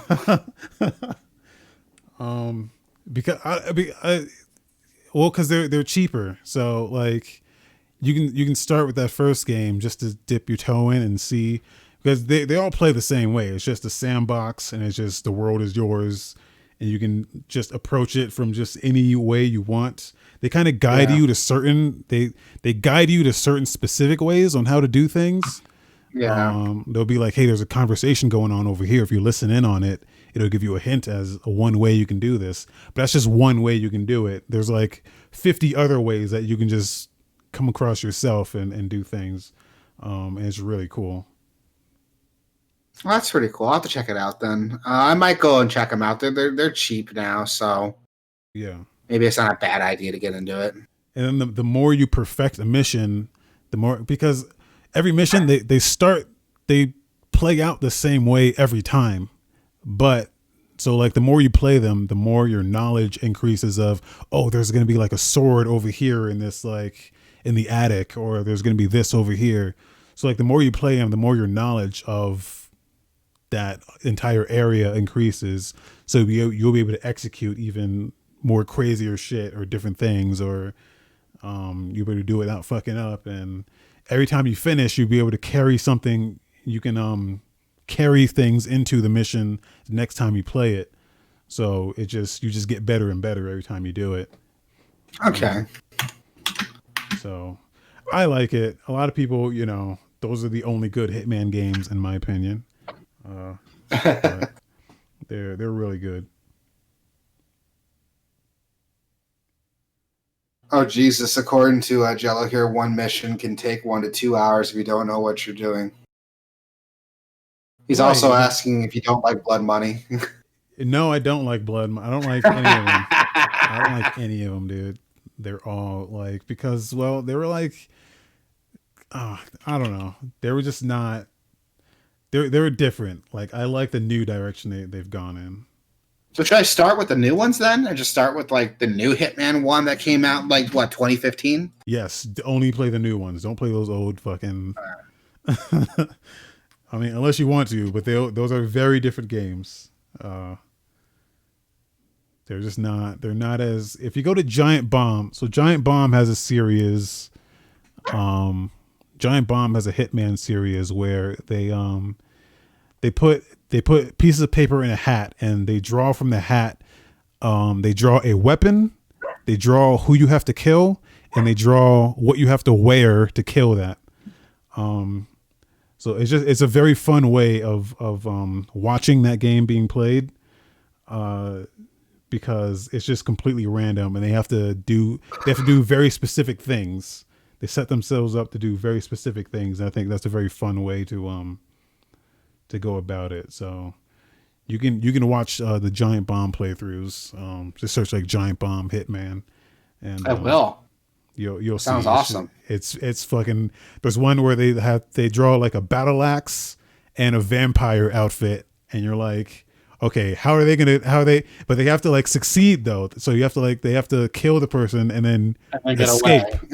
While with a battle axe, because you can't hide. There's certain weapons that you can't hide. Like if it's just like a butter knife, you can hide it in your you can conceal it.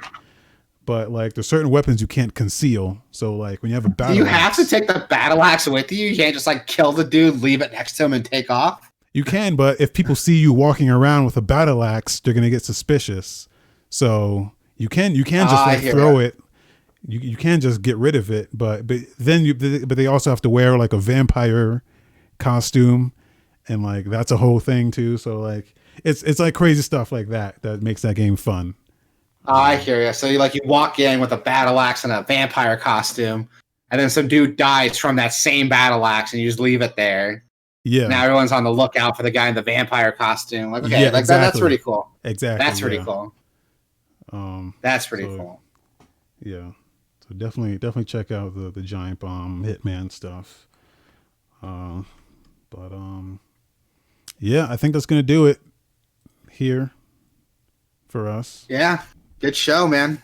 This is good. This is fun. Can't wait till next week. Yeah, good shit. So yeah, I'm gonna tomorrow. I'm gonna start Ow. Spider-Man Miles Morales. Gameoverse.com. Gameoverse.com/Twitch. Gameoverse.com/YouTube. Gameoverse.com/Discord. Hop up in our Discord, guys. Chat with us. We're always talking about some dumb shit in there. Always some cool shit. I'm always sharing links of some like interesting stuff I find, like interviews and like gameplay stuff I'm finding. So, and I'm always whipping out my opinion like it's my wiener. So have fun. We all know how much you love to do that. So, about my opinion or my wiener or both, because I love doing both. But yeah, that's gonna do it. Thanks.